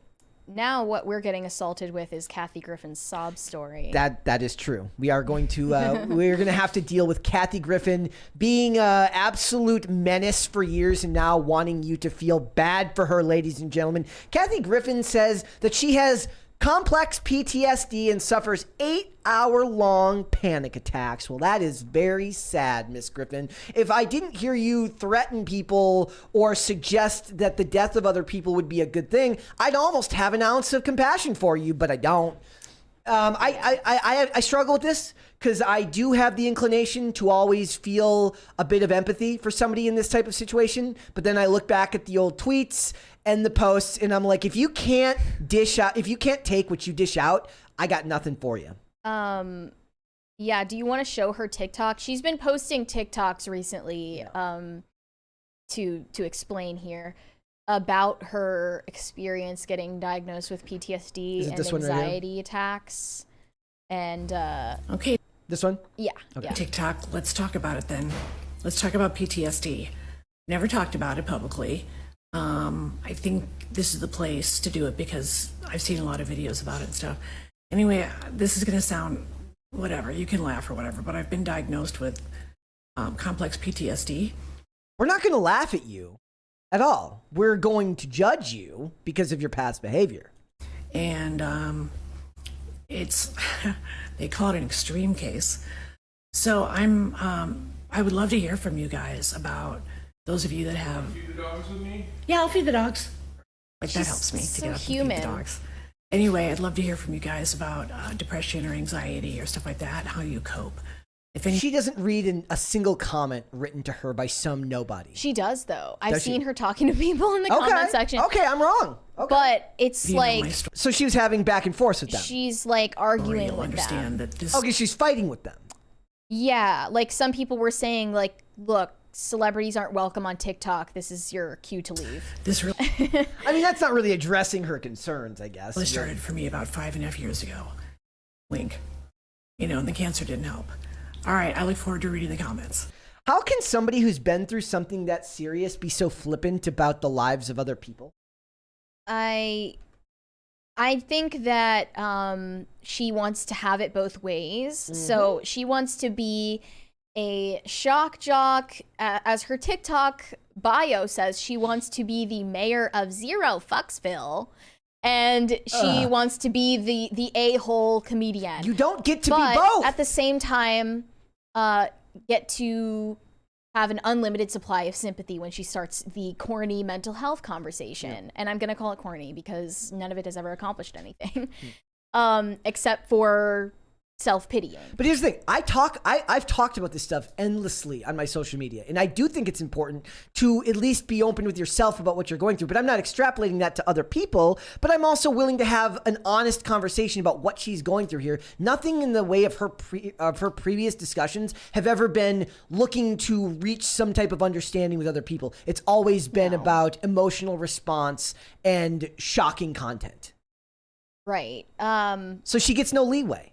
Someone commented, you can't straddle the line between being the a-hole and I have CPTSD, feel bad for me. It's as simple as that. If you're not going to be a considerate person, why are you owed consideration from the public? And most of the stuff, like when I would talk about this stuff, had more to do with the fact that I would tell people or talk to people about, look, at the end of the day, you can have all of the diagnoses you want. You're still responsible for your own behavior, and you have to find solutions that work for you, which is mainly just me talking through what I'm experiencing at the time. But I don't think that I'm also anywhere near as offensive as she is. No. And it's funny that this is from the far left comedian. I know that right-wing comedians like Ricky Gervais or Dave Chappelle or Bill Maher or any of these people, they aren't going to TikTok to talk about mental health and get sympathy from people. They know where they stand with the public, and they're fine with having a somewhat antagonistic relationship with people who view their content. Yeah. So they wouldn't even dream of doing that. And why does Kathy Griffin think that she's different, where she can have her cake and eat it too? Why do you get to be antagonistic? Why do you think that is? But at the same time, at your will, flip a switch and have the goodwill again. Is the idea supposed to be that like she's playing a character when she's doing it in like, that's not the real me, this is the real me? Like She might be, but she's very bad at toggling between her real self and the character, if that's the case. If you guys don't remember, she made a tweet about Donald Trump and where she said a syringe with air would do the trick, which, if you don't understand, is a very implicit suggestion that we can't even really talk about here on YouTube because it would go against TOS. And if you're going to make tweets like that, I don't have the sympathy for you. I'm sorry. And that's her original photo with the decapitated head of Trump. What was that, 2017? Yeah. She didn't learn anything from the backlash that came from that. maybe the first thing she should have learned is to stick by the decision you made and not apologize. Yep. But after apologizing, then complained about the apology not being effective. She complained about the response to the apology, felt like nothing was good enough. And it's like, yeah, this is cancel culture 101, and people on the right have been experiencing it far longer than you have. The first time meme. But then that syringe full of air tweet from 2020 shows she has not changed her ways at all. You know what it is? A lot of it is still that unhinged. And what kind of joke is that anyway? Twitter brings out the worst in people when it comes to impulse control.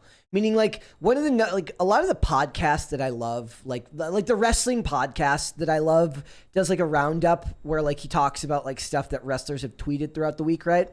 And like a lot of it's about people who tweet and delete, because people just don't have the self-control to wait and see if they actually want to send that tweet. There's a draft feature for a reason. They feel it in their bones, and they have to make that point right this second, or else all else will end with the world if they don't get that out there right now.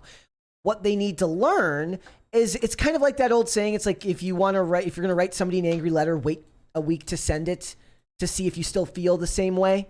Mm-hmm. Maybe you don't have to wait a week, but wait a day to see if you still feel that way. Or 10 seconds. Yeah. But Kathy Griffin is going to pass this off as her attempt at comedy and satire. Yeah.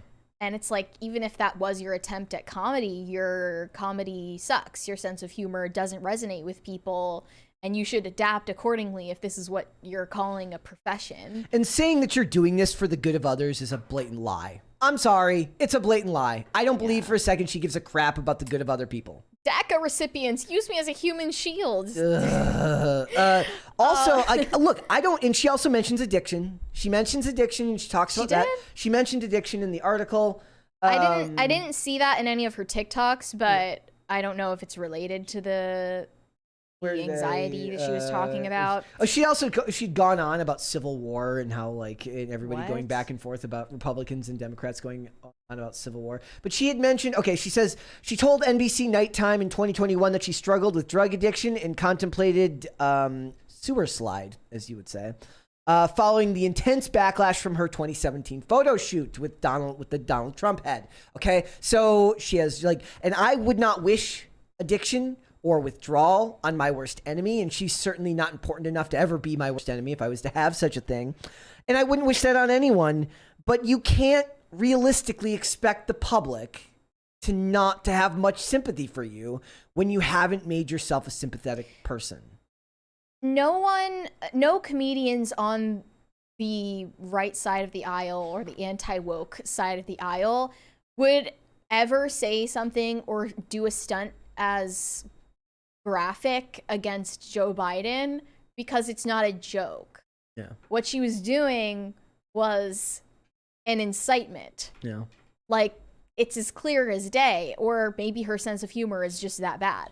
But never once has Kathy Griffin thought of pumping the brakes and reevaluating what she's doing and the path that she's been on. And now we've ended up here where she's complaining, woe is me, about being, quote, blacklisted by Hollywood. She really said that to someone in her TikTok comment section. She feels like she has been blacklisted in Hollywood and rejected by people in Hollywood completely. You don't even know a taste of what being blacklisted actually is, Kathy Griffin. Try being Alex Jones for a day. I don't think you would be happy. How much money does he owe now? $70 trillion? Yeah. And he has to pay with his firstborn child or something like that. He has to kneel to Baal. Yeah, basically. They're going to make it, you know what they're going to do is they're going to put up a statue of him in Bohemian Grove. That's it's going to be a humiliation statue of him, some type of way of making him look bad because he just owes the world $80 gazillion. Look, 8-hour panic attack. If that's true, that's horrible. But what those should do is make you rethink your approach. But it might be too late. For somebody like that, it's just too late. I don't normally appreciate posting about mental health on social media much anyway, because most of it is about wallowing And like, I haven't brushed my teeth in 2 years. That lady, yeah. Congratulate me. That lady who's Because like, I'm being transparent about it, and that's what really matters. Like, why do you have so much motivation to get on TikTok and seek out applause, but no motivation to work on the things that are wrong in your life? It's interesting too, because I do an aspect of that, right? Like if I'm having what I end up doing is I go and I literally talk to my phone while I'm skating and talk about the fact that I'm going through some like rough day and exercise, and I'm always advocating that. I'm like, look, you do not understand how much it helps to get exercise when you're struggling, like how good it is for you. Oh, there's a $20 one right there. Clef the Misfit said, "You merely adopted the black ball. I was born in it, molded by it." Gina Carano. Except for you're supposed to do it in the Bane voice. I was born in it. Look, but when I'm talking about it, I'm talking about working on it and changing my circumstances for the betterment of my health. I'm not complaining about it with no solution. I'm saying, look, this works for me. Don't underestimate what getting out and getting exercise could do for you, because that's the insight I can offer you. Whether people take anything from that, I have no idea, but they are the ones that have chosen to follow me on that platform. So I guess the assumption is that they give a crap about what you think. Maybe. I have no idea. But well, when it comes from Kathy Griffin, I think this is just an attempt to guilt trip the people who justifiably gave her pushback on so-called jokes that were not funny. Even to left-wing people who hate Trump, I cannot imagine that they saw that tweet where she was holding his decapitated head and were like, that is so funny, retweet. Like, I don't think that anybody thought it was a joke. That's why you got so-called blacklisted. But she's not even blacklisted. She was just saying that she was about to do voice work on Futurama in one of her TikTok videos. Like, you are still working and you always will be okay. Another fun fact, the guy who took that photo actually was a rollerblading, like he was a videographer in our industry back in the day. Tyler Shields. Did you ever know him? I never met him, but I have a friend who was in one of his videos, and he became like a kind of an avant-garde photographer in Hollywood that would push the boundaries and was very like what you'd call like kind of like a bad boy in the industry. So if you want to call it art, it's bad art. If you want to call it comedy, it's unfunny. Where do we go from there? I never knew him, but he was he was a part of our industry. So it was that was actually kind of crazy. Did you think that he like knew of you? No. Oh, I don't know. That's a good question. I came Weird into connection. my like I didn't become more known till later. Like I think he was already out of the industry by that point and had moved on, but he was a part of the industry. And it's funny that he didn't get the backlash. Kathy Griffin did. It's whoever's he's in front of the camera or she's in front of the camera. She became the face of it. Like I don't know how what came of that story. I don't know if he was like, "Hey, Kathy, let's make this." I have no idea. I'm pretty sure I remember that Trump revealed that Barron did see that photo before knowing the context. Yeah. And I can imagine that that's upsetting. Barron is going to be the dictator we deserve someday.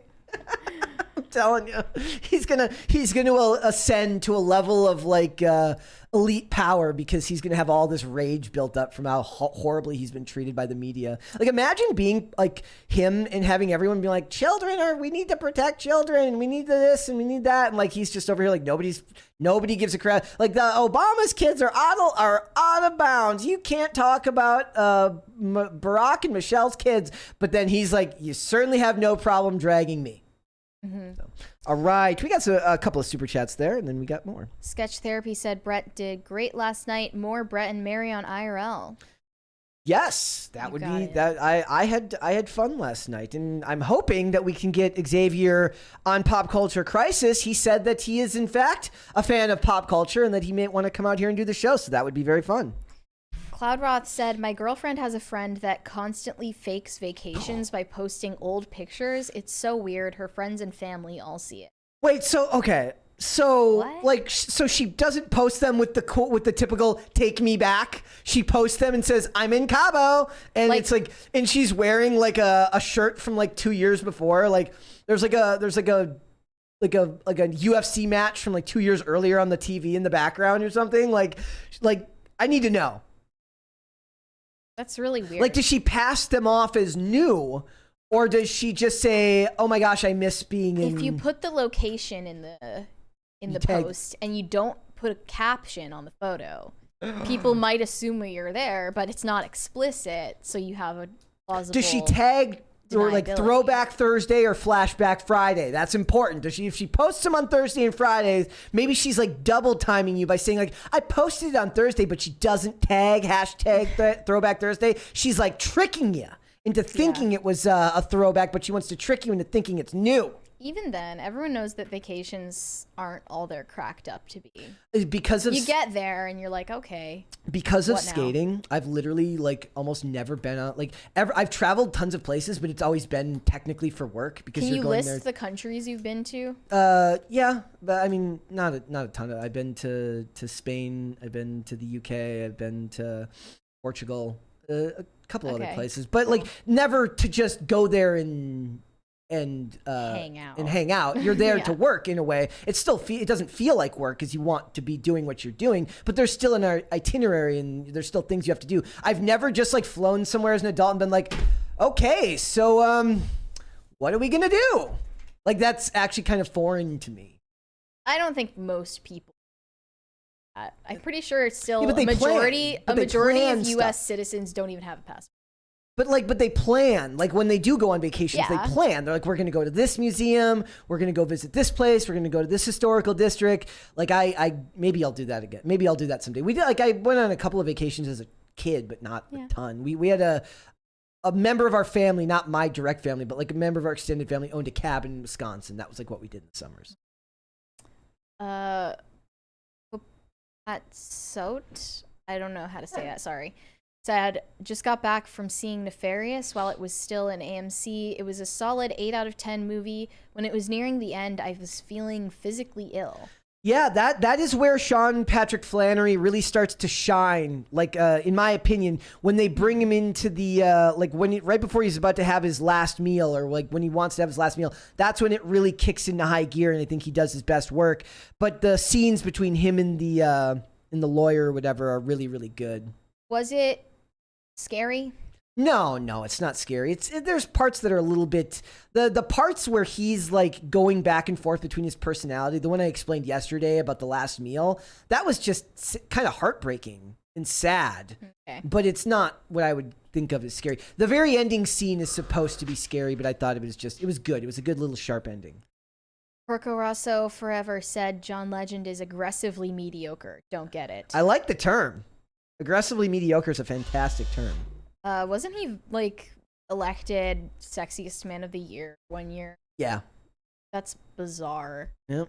Who decides these things? Yeah, well, I mean, they still do Sexiest Man Alive, right? Time Magazine, or Is it Time or is it like Cosmo? Or not Cosmo. It's one of is those. it? One of the, it's like some magazine that has actual like social power. Does Cosmo? Teen Vogue has some social power because they're turning all you girls into communists. Yeah. Etherston von Donglestein said, I know what you're saying, Brett. Every time I see cigarettes on screen, I may fall off the wagon. Stranger Things has broke my progress twice. Which spells are real? Cue anonymous music. Keep it up, guys. Yeah. Stranger Things has cigarettes? That's crazy too, because like Hollywood's made a concerted effort to like eliminate smoking from a lot of television and movies. So now when you see it, it's very clearly a choice by the writer or director. A good example of this would be in the show Lucifer. You always see him either put out a cigarette, but you never actually see him smoke the cigarette. Do you see him light it? I think you see him light it, and you definitely see him put it out on the piano, but you never actually see him smoke it, as far as I remember. I don't know if they changed that. Who lights a cigarette and doesn't? Well, I'm saying the scene picks up. Like, Inhale it. or there was another thing that I watched recently. Now I can't even remember what it was. Where the whole scene is a guy like trying to light one, and then eventually, like, you don't like it's done so well. It's done very quietly, where it's like it's him trying to light it, and the whole scene is him being interrupted. And then by the time the scene's done, he just puts it away and goes ugh, and like because he doesn't get around to it. Okay. So I feel you, man, and that's got to be hard because from what I've been told, I've never smoked cigarettes, but I've told that that's as bad or worse than a lot of other things as far as how addictive they are. So stay strong, brother. Ryan Spinell said staycations Okay. Let's hold off on the last, and we will come back. So if anybody else has any more. So guys, Gen Z, if you don't know, it's kind of a meme now where people think that they don't have a sense of humor. And I think that's actually being proven to be true in a lot of cases. I think their sense of humor is different. In this case, this was a, who was it that wrote that did the study? Was it Vice? Yeah, Vice. in March 2020, Vice did a survey on Gen Z and got their reactions to a bunch of classic teen comedies and rom-coms from the 90s and the 2000s. It was Clueless, American Pie, Bring It On, Dude, Where's My Car, and Eurotrip. I don't know do you think that's a good list that would represent that time period? It should have had 10 Things I Hate, or no, I'm sorry. It should have had Not Another Teen Movie. Should have been on that list because that parodies all of them. All of those ones? Yeah, I think all of those are parodied. But we're looking at the source material for it. Yeah. So I think it's a list. And this is because you found an article about American Pie. I think they're mentioning American Pie because there's going to be a new one coming out. There's that's a fresh take. It's going to be so unfunny. It's going to be aggressively unfunny. Like, how do you even make a comedy like that in this day and age? Like, I guess, I mean, we talk a lot about how degenerate Hollywood is. Maybe they will make it. I don't freaking know. Like, we're watching shows now. We have shows now where, like, old people are getting naked in front of kids and they're saying, it's reality TV. Like, you can make that stuff now as long as you say it's about inclusion. Mm-hmm. Like, maybe that's what it was. They'll have some kid in the movie abuse a pie with his dick and then say, it's to be inclusive for pies. It's pie inclusion. That's how you can get away with it now. There's a difference between that and Euphoria. Like, there's still raunchy stuff that's aimed at audiences of teens. They reference that in the article. They miss the target, and then it just ends up being what adults watch, thinking, you know, that this is what the teens are up to these days, when in reality, like, teens are watching Twitch. If Euphoria were actually about representing what teens are up to these days, there would be an autistic shut-in watching people on Twitch, watching Twitch streamers. There'd be the guy on 4chan getting radicalized and red-pilled, or playing video games. Screaming slurs in the voice chat. There would be a girl that's on TikTok getting. I suppose this is also relevant because Jennifer Coolidge is big now again. Jennifer Coolidge is having a moment. Yeah, she's having a big moment right now. So American Pie is having a moment. Yes, it is. As a result. But anyway, Vice claims that today teen movies are a lot less likely to have casual racism, heteronormativity, and rampant slut shaming throughout. I want all of the heteronormativity, all the racism, and all of the slut shaming. Ramp it up. Just ramp it up. We need more We need of that more stuff, slut shaming, dude. more bad behavior in all of these like, movies. You know why? Because it felt honest at the time, and it wasn't done with ill intent. Maybe the casual racism, slut shaming, and heteronormativity in 90s and 2000s it was movies a joke. Wasn't in and of itself the reason why those movies were better. No. But it was the fact that we were so unrestrained as a culture compared to now. And things didn't need to have social statements attached to them. When a character was a horrible person in a movie, he was just a horrible person in a movie. His personality traits in that film weren't something that needed to be extrapolated out to all of society as some type of sign of our degenerative culture. They're degenerating the culture just fine, but they always learn the wrong lessons. He didn't need the bad person in one of these movies didn't need to become an archetype in a morality play that gets knocked down, you know? And we weren't as attached to our phones, devices, nor did we seek out to be represented and identify with characters in movies like we do now. So one of these bad guys was Elton in Clueless. How dare they? I just want to read some of their takes on Clueless. This was in 1995 that it came out. Sam, 16, said, "The worst thing about this film is probably that Elton fully tries to assault Cher and there are no consequences at all for him, and he isn't even called out on it socially. It's just an accepted thing that teenage girls have to deal with, I guess." So we remembered that it wasn't just when they were in the car alone that he That was the tried first to make one a move I on thought her. of. but they were playing a game of suck and blow. And this is in front of everybody. He drops the card on purpose. Nobody was playing that in my high school, at least not that I remember. But here's the thing. I went to plenty of parties. Nobody was playing suck and blow. No. But Clueless, in Clueless, no one watching the movie was supposed to like Elton. No, he wasn't the good guy. He's a bad guy for a reason. It's like, why do you need the other characters in a movie to chastise the bad guy for being a bad guy when in any normal social situation it would just be self-evident and you don't need to lecture somebody on screen? Yeah. I don't understand. Like, everybody knows that Elton's a jerk. I also think that part of this speaks to we've talked before about, you said like the next generation just not having as much sex, and they don't understand like how much of a rite of passage it was considered to like be 16 and losing your virginity was a very big thing in that time period. They say the only thing the male characters, they're talking about American Pie, so the only thing the male characters care about is having sex. They're willing to say and do whatever just to convince the girls to have sex with them. That was an archetype of the genre of films back then, right? And it actually spoke a lot to the fact that women have always been the gatekeepers as to who's allowed to have sex in society, because the boys were desperate for it, and they make fools of themselves and behave stupidly because they're desperate for both the experience, because they want the social validation of losing their virginity so they can talk to their bros about it. In what way is American Pie celebrating their pervy behavior? It's making a mockery of it. And in a way, it celebrates it by not, because these people want you to be beat over the head with somebody saying, you're a bad person.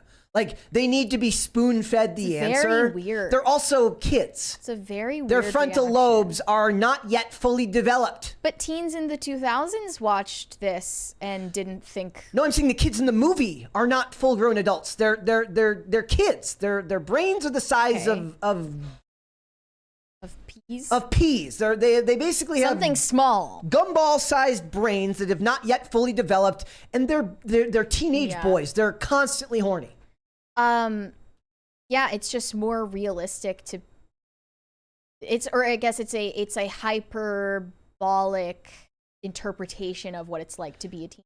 And I do wonder what this means, because the people who watch these movies growing up, i.e. my generation, are now part of the extremely overly sensitive millennial generation that's full of whiners and complainers. The same people who grew up watching South Park are now offended by everything.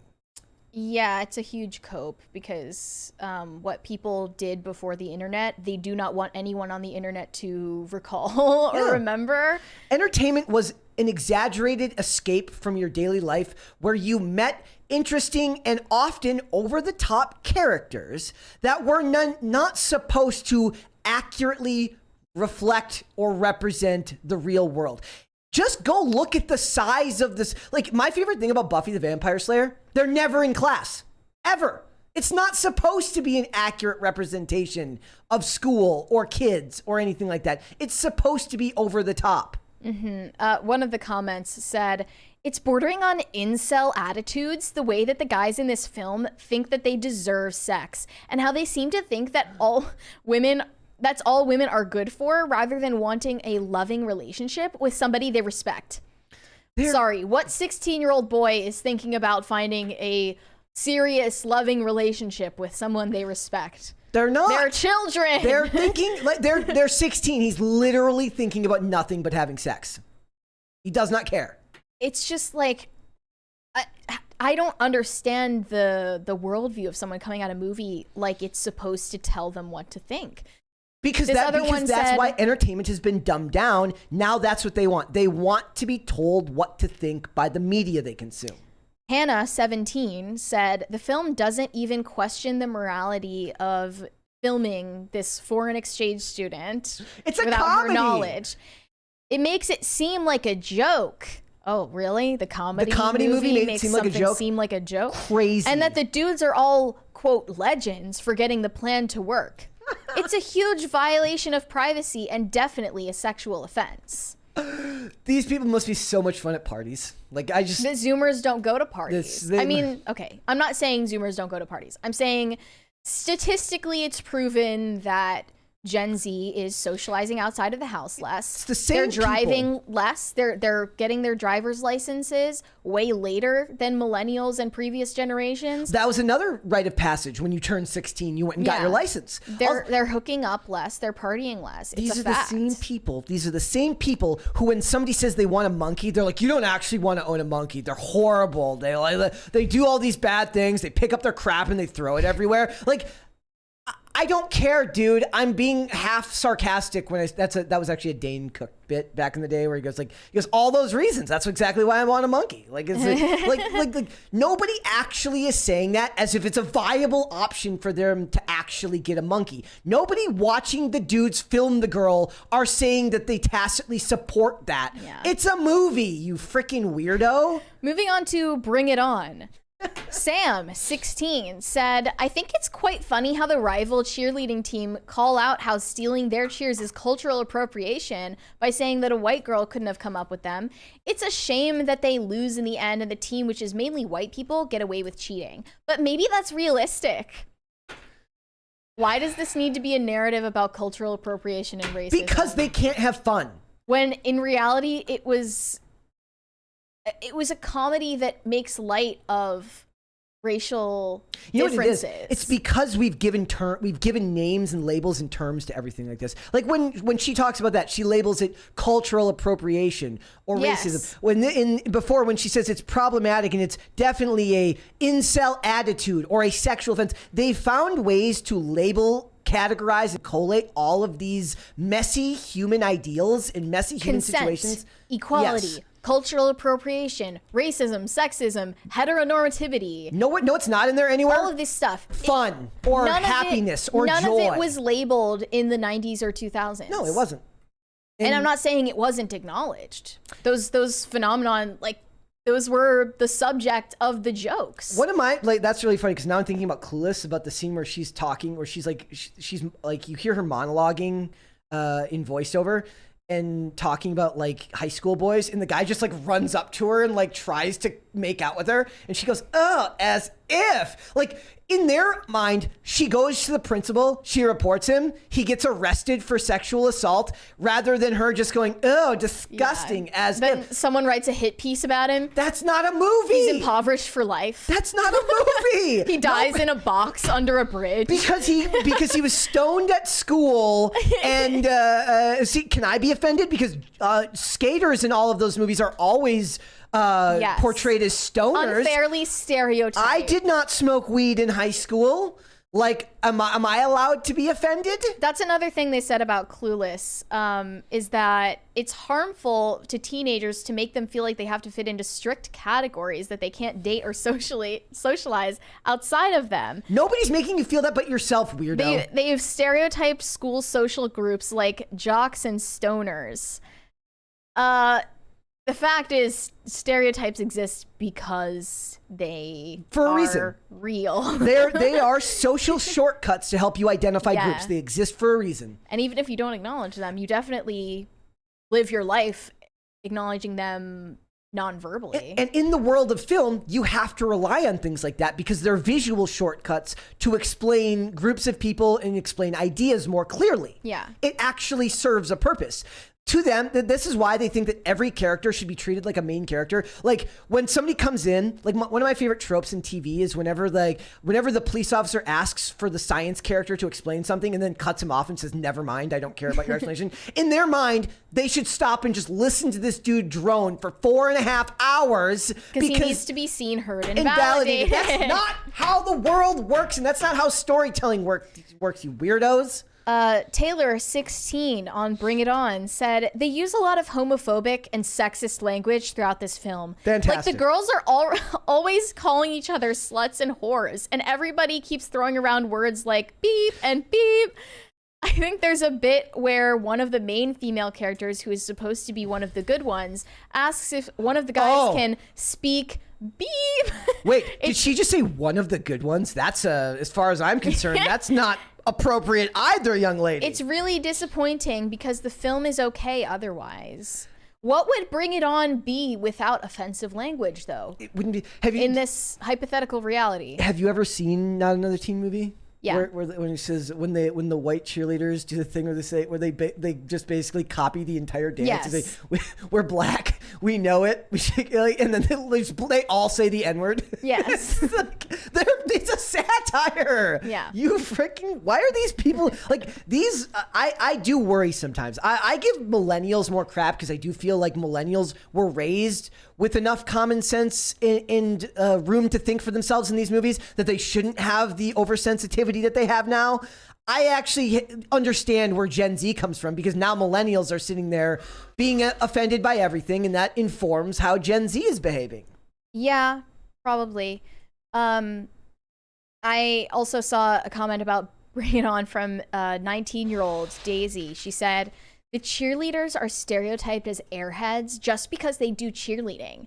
It's just a hobby and doesn't reflect intelligence at all. I'm telling you. I think it's a problem that feminine activities are often seen as dumb and unintelligent. I'm telling you right now, my guilty pleasure on Instagram is watching the videos of stunt cheerleading, and those girls look like the happiest people on planet Earth. They are always upbeat and positive in all their videos, and they seem a hell of a lot happier than people sitting there complaining about the movies that are offensive from 25 years ago. Next, we have Dude, Where's My Car? What would be your take on Is it just this because one? because of stoners? I haven't seen it in so long. Like so what? Because they're stoners? Basically, it goes into a lot of their sexual exploits that they don't remember from the night before. Oh no! Thank you. Thank you. One of them notoriously involved a transgender MTF individual. Dude. And here is what Olivia, 18 years old, had to say about it.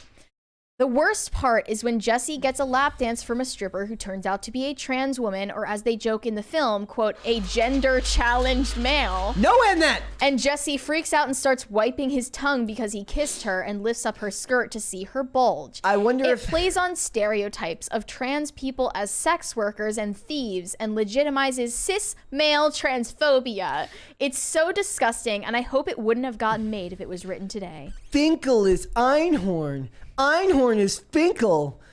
Einhorn's a man from Ace Ventura, from Ace Ventura: Pet Detective, when he has sex with the police captain, and turns out that she used to be Finkel, the football punter from the Miami Dolphins. Mm-hmm. Yeah, like first of all, gay panic was a huge theme in like a lot of stuff back then. Like that was a very common in joke, was to do any type of gay panic scene where people would pretend like they would get worried that people were going to think they're gay.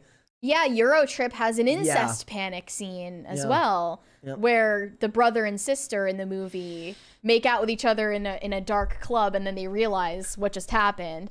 I don't know what to make of that. I think that's weird. I wouldn't call it transphobic or because whatever they're not this person's allowed. talking about. You're not allowed to make jokes about any group other than white men. You're only allowed to make fun of white men and heteronormativity. Yeah. And that's it. And everything else is for fear of, like, you never hear, I want just once, you know what would bring me great joy? If one of these 19-year-old whiners was like, maybe we shouldn't make all white men CEOs because it stereotypes them as overtly evil capitalists, and that's not really fair to white men. But they're not going to do that because they won't admit it, but it's okay to stereotype and make fun of if it's a group that they believe is historically oppressive. Like Succession. The whole point of watching Succession is to hate all of the characters at once because they're all bad people. But it's precisely that they are rich whites that you are permitted to hate them, to hate watch them. And that's why, and that's why, and they end up shooting themselves in the foot because a lot of times, if they then cast differently, you know inherently that that person's not going to be allowed to be a bad person, right? Because back then, back in the 90s, back in the 2000s, anybody could be a good guy, anybody could be a bad guy. Even the early 2000s. One of my favorite things about watching the show The Shield is literally everyone's a piece of crap. Like, they're all bad people. They have some good qualities. They're loyal, this, and that. But most of them are selfish. They're out to get their own. And you see every demographic, men, women, every race. They are all self-centered, and they all have their own things they want to accomplish. And that's how it was in the 90s. You were allowed in the early 2000s. You were allowed to cast anyone to play anything because there wasn't 19-year-old Olivia telling you on Twitter that it's transphobic or racist or sexist or something or other. And then these studios would have been smart enough to not listen.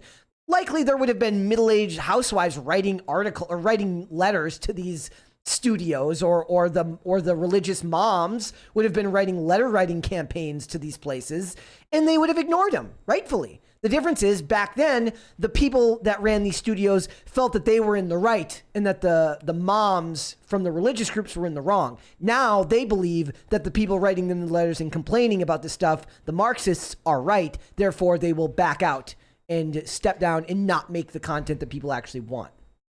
Yeah. I think that none of the movies aimed at teens today are going to be remembered the way that the ones on this list are. Honestly, the only things that they make that's going to be remembered is the stuff that they're marketing to teens but are being watched by millennials, and that's the stuff like Euphoria.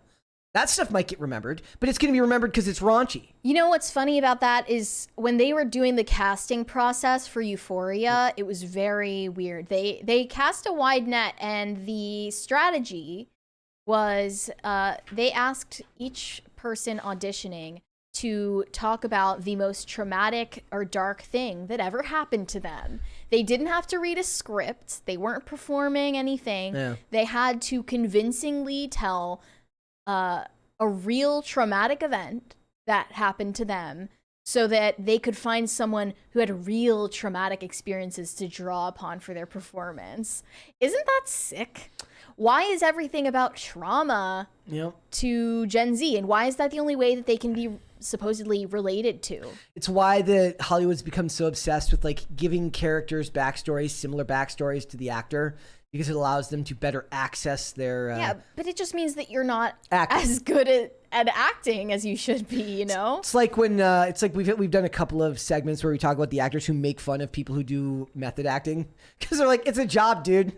Yeah. They're like, if you're doing it right, you don't have to live in the character 24/7. You can go in and out of the character. Yeah, it's sort of like when people say they have a customer service mode that they turn off after work. What if you method acted customer service mode all the time? Then you're just a weirdo.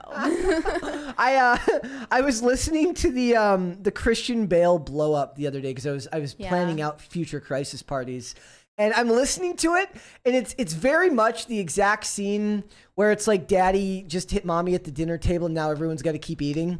That was a Dane Cook bit as well. It's like a heckler yells during the show and he goes, stop that, stop doing that. I hate that shit. And then like everyone goes really quiet. He goes, great. Now it's like daddy hit mommy at the dinner table and we're all still trying to eat. Like in this video, Christian Bale yells at this dude for like 3.5 minutes and then goes, now set up and let's do the scene again. Like imagine he just then has to just like snap back into character because he's not a method actor. He can just yell at a dude for 3.5 minutes and then pick back up right where he left off. Yeah. So, all right. Now that we've trashed Gen Z and millennials equally, I think we made fun of both. We've made fun of every generation today, yes, and I'm okay with that. All right. We got a couple of super chats there before we end the show. Yes. Clef the Misfit said, curious, what did y'all do for work before PCC, and how did you get this gig? Mary? This gig? I was a student before PCC. So I got the gig, call it that, because I was recommended by, should I say who it was? I was recommended by Cassandra. Yeah. I knew her. So I just randomly got a DM from her saying like, hey, would you be interested in doing this thing? And I was looking for a change anyway because I didn't want to be a student. and that's a good thing. We support people finding a way to make a living for themselves without putting themselves into insane amounts of debt. I mean, it wasn't even that. I wasn't going to be in debt because I had a really good scholarship, but I felt like I was still wasting my time, and I don't know, just getting a degree didn't feel like it was right for me. What would you have gotten a degree in if you'd gotten a degree? Political science. Really? Okay. I mean, my college had 7 majors to choose. so it's not that hard. You weren't going to get an English degree? No. As for me, I did apartment management, building management, and maintenance stuff. And but what happened is I've been skating for 25 years and posted skating content literally every single day on Instagram. So I had been going about 2 years of making a full 1 minute skating edit every single day. So posting a single edit every single day. And Tim watched them and then sent me a message and asked me to come out here. And that started off with doing stuff for the vlog because I had a background that I was not currently using in video and film. And started doing work for the vlog behind the camera. And that eventually became like, I wanted to do more because at the time it just didn't require multiple camera people. So I wasn't working a lot and I was complaining about the X-Files and some producer that I thought was stupid while we were like watching something. And Tim basically said, you should talk about this on a podcast. What if you just like held that rant aside that day? Yeah. Who would? That's why next time you want to complain about something, do it out loud. I had done multiples. Like there was one where I was like gushing about like I love it when random instances where where David Duchovny directs a random episode of Bones for no reason. It's got nothing to do with the X-Files and he doesn't do a ton of director's work other than that. And that's the type of weird minutia that gets me excited. Like the stuff that I like is so stupid that I don't expect other people to get excited about it. But like seeing stuff like that, right? Where some actor that I like who doesn't do a lot of directing, who directs one random episode, I'm like, how did that come about? And then a lot of times you'll find out, oh, he did it as a favor to like the movie Sidekicks. I mentioned this the other week. There's a movie called Sidekicks, which is basically like a Karate Kid 3 Ninjas knockoff starring Chuck Norris. Chuck Norris is in that movie and it turns out that he did it as a favor to his brother who is the director. Like, okay, sure, I'll help you out. And I like that stuff. That's the stuff that interests me. I could talk about the stuff that end up on IMDb trivia sections for days at a time. I would die at the computer talking about it. I should clarify too. I was like as a hobby writing about some celebrity stuff and like movies. You had articles up on Medium and other platforms. And Evie. Yeah. Yes. Luce Aguilar said, Mary, what are some podcasts that promote modesty? I don't think there are podcasts that are just about modesty. The Modesty Podcast. That would be, I don't know. And it starts with, hello, how are you doing today? You wait for an answer. Excellent. Let us begin. Are you ready? You could kind of wring that topic dry, but I watch one called One in the Dang Heck that they What in the dang heck? Yeah, it's called that. They talked about modesty a lot before. And I've watched episodes of Pints with Aquinas with Cameron Fradd and with Laura Horn that have addressed it. Want to check those out? You should have a podcast called Below the Knee, like below the ankles. Like the dress has to go below or is it below the knees? Is that modest? As long as it's below the knees, is that considered modest? I don't make the rules. I'm not even going to go there. Okay. At college, yeah, you weren't allowed to. I wasn't sure things above the knee. Or like, what was it? 3 fingers below the collarbone or something. It's like, what if you have fat fingers? And like, whose fingers are the judge? True. Like everyone starts like breaking their fingers to make them. I know, literally, I've broken all 10 of my fingers. They're like, so this one right here, which doesn't react in the cold, I can't get a ring on this finger, but I can on this finger, like of a certain size, because it's been broken so many times that the bone I never went to the doctor about them because there's nothing they can do about that. They can splint it, but in general, like I remember the last time I finally, like when I had health insurance again before, I went to the doctor and they did x-rays on my hands and the guy's like, why didn't you have any of these breaks set? Just like, oops. Big Derp Energy said, remember when normal was a thing and we didn't need to belabor the idea by saying cis heteronormative Anglo culture, good times, that is all. Yeah, because now they consider that to be offensive, that you consider that normal. Because what's normal for you is not normal for someone else, and that language just gets very exhausting. Ben Ryder said, show Gen Z Blazing Saddles and see how many minutes they can make it through before turning it off. TV show idea. Yeah, they wouldn't like there was if you guys know who Karlin Borisenko is, she's a political YouTuber. She had a series for a while that I thought was a really great idea. She had a video series that she was doing on YouTube called Rewatching the West Wing After Taking the Red Pill, which I thought was a very cool idea of like rewatching a show that meant one, like that would mean more to me now. Like I watch old shows that I like and I see them differently based on how my beliefs have changed. It would be interesting to take like a Gen Zer and make them watch Blazing Saddles and see how offensive it got to them and how quickly. Luis Aguilar said, there was this girl I had a crush on in college. She invited me to an event she was organizing. She said it was going to be full of music and social justice. I said I don't like social justice and didn't go. Who hooks you with that? Who hooks you with that? She was shit testing you is the thing. It's like, but big missed opportunity. What you do is you either refuse to go, or you go and you slowly ingratiate yourself to her and then change her opinions about everything and red pill her. Dude, it's like saying, hey man, I'm throwing a party. It's gonna be full of music and root canals. You should come hang out.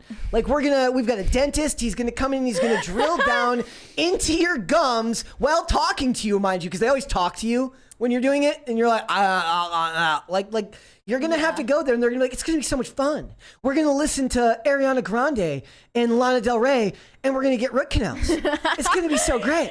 You should come do that with us. And you're like, okay, that's what I think of. That's on the same par as saying music and social justice. Yeah, it's gonna be full of music and roadkill.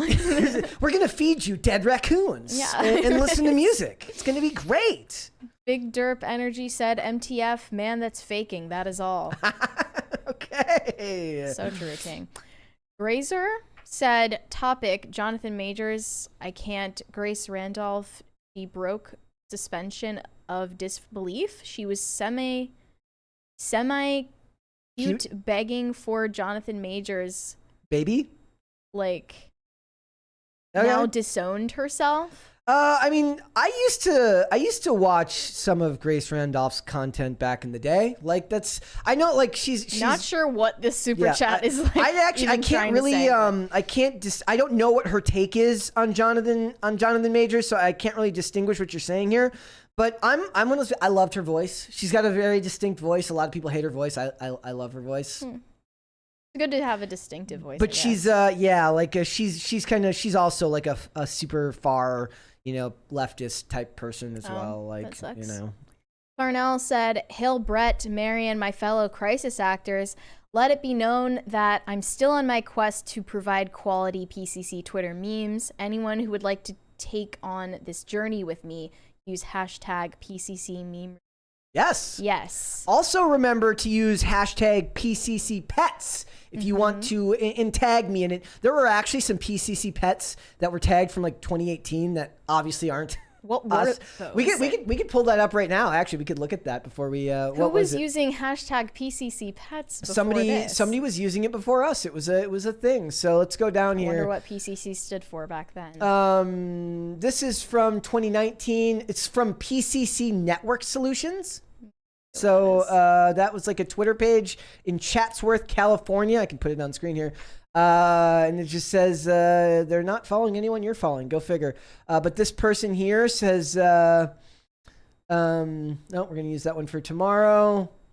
She's got her dog in the photo there. This person from 2018 says napping, whining a mess or two, PCC pets. This is from April of 2018. So we got stuff going all the way back there. Like, look at these. There's a couple of them.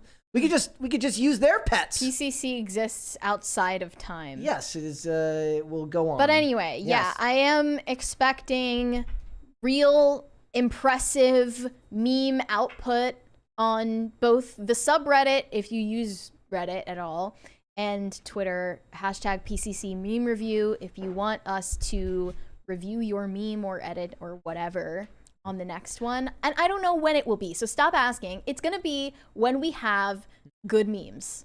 All right. There's one more super chat there, Mary.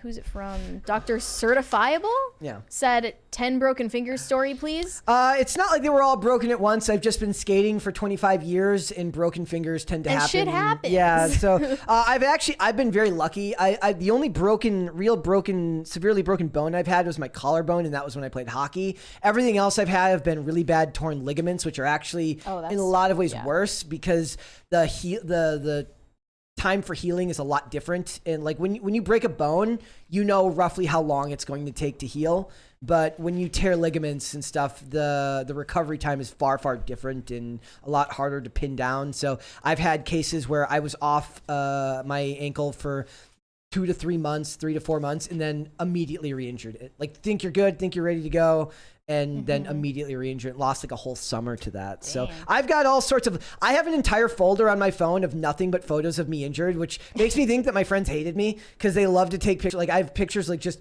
holes in my hands, cuts and stitches. I've had over 150 stitches in my lifetime. That had plenty of that. Lots of staples, like under the chin, hair, all that stuff. But I've got all these photos that are just hilarious of me with just destroyed palms, destroyed. I've got one with the hole in my leg where you can see the bone, stuff like that. Rub some dirt on it. Yeah, exactly. we were much tougher back then, guys. All right, guys, before we go, could you hit the like button on this video if you enjoyed this episode of Pop Culture Crisis? Thank you very much. After you hit the like button, subscribe to this channel. If you have not done so already, we hope you do. Turn the notification bell on so that you can be notified anytime a live stream or a segment goes up. Thank you very much. Mary, let everyone know where they can find you.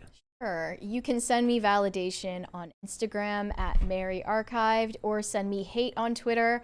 That is also Mary Archived. Perfect. Guys, if you'd like to follow me, Instagram and Twitter for both, at Brett Dasovic on both of those platforms. Pop Culture Crisis is here Monday through Friday, 3 p.m. Eastern Standard Time. That is noon Pacific. If you'd like to listen to this podcast, we are on Amazon Music, Apple Podcasts, Pandora, and Spotify. I've just been informed recently that we have reached over 30,000 followers on those platforms, so we're reaching people on the audio platform as well, which is fantastic. Thank you very much. If you'd like to follow us on social media, we are on Twitter at popculture_show, Facebook and TikTok at Pop Culture Crisis, and on Instagram at Pop Culture Crisis Pod. We'll be back with another episode tomorrow. We'll see you then, guys. Bye. Bye.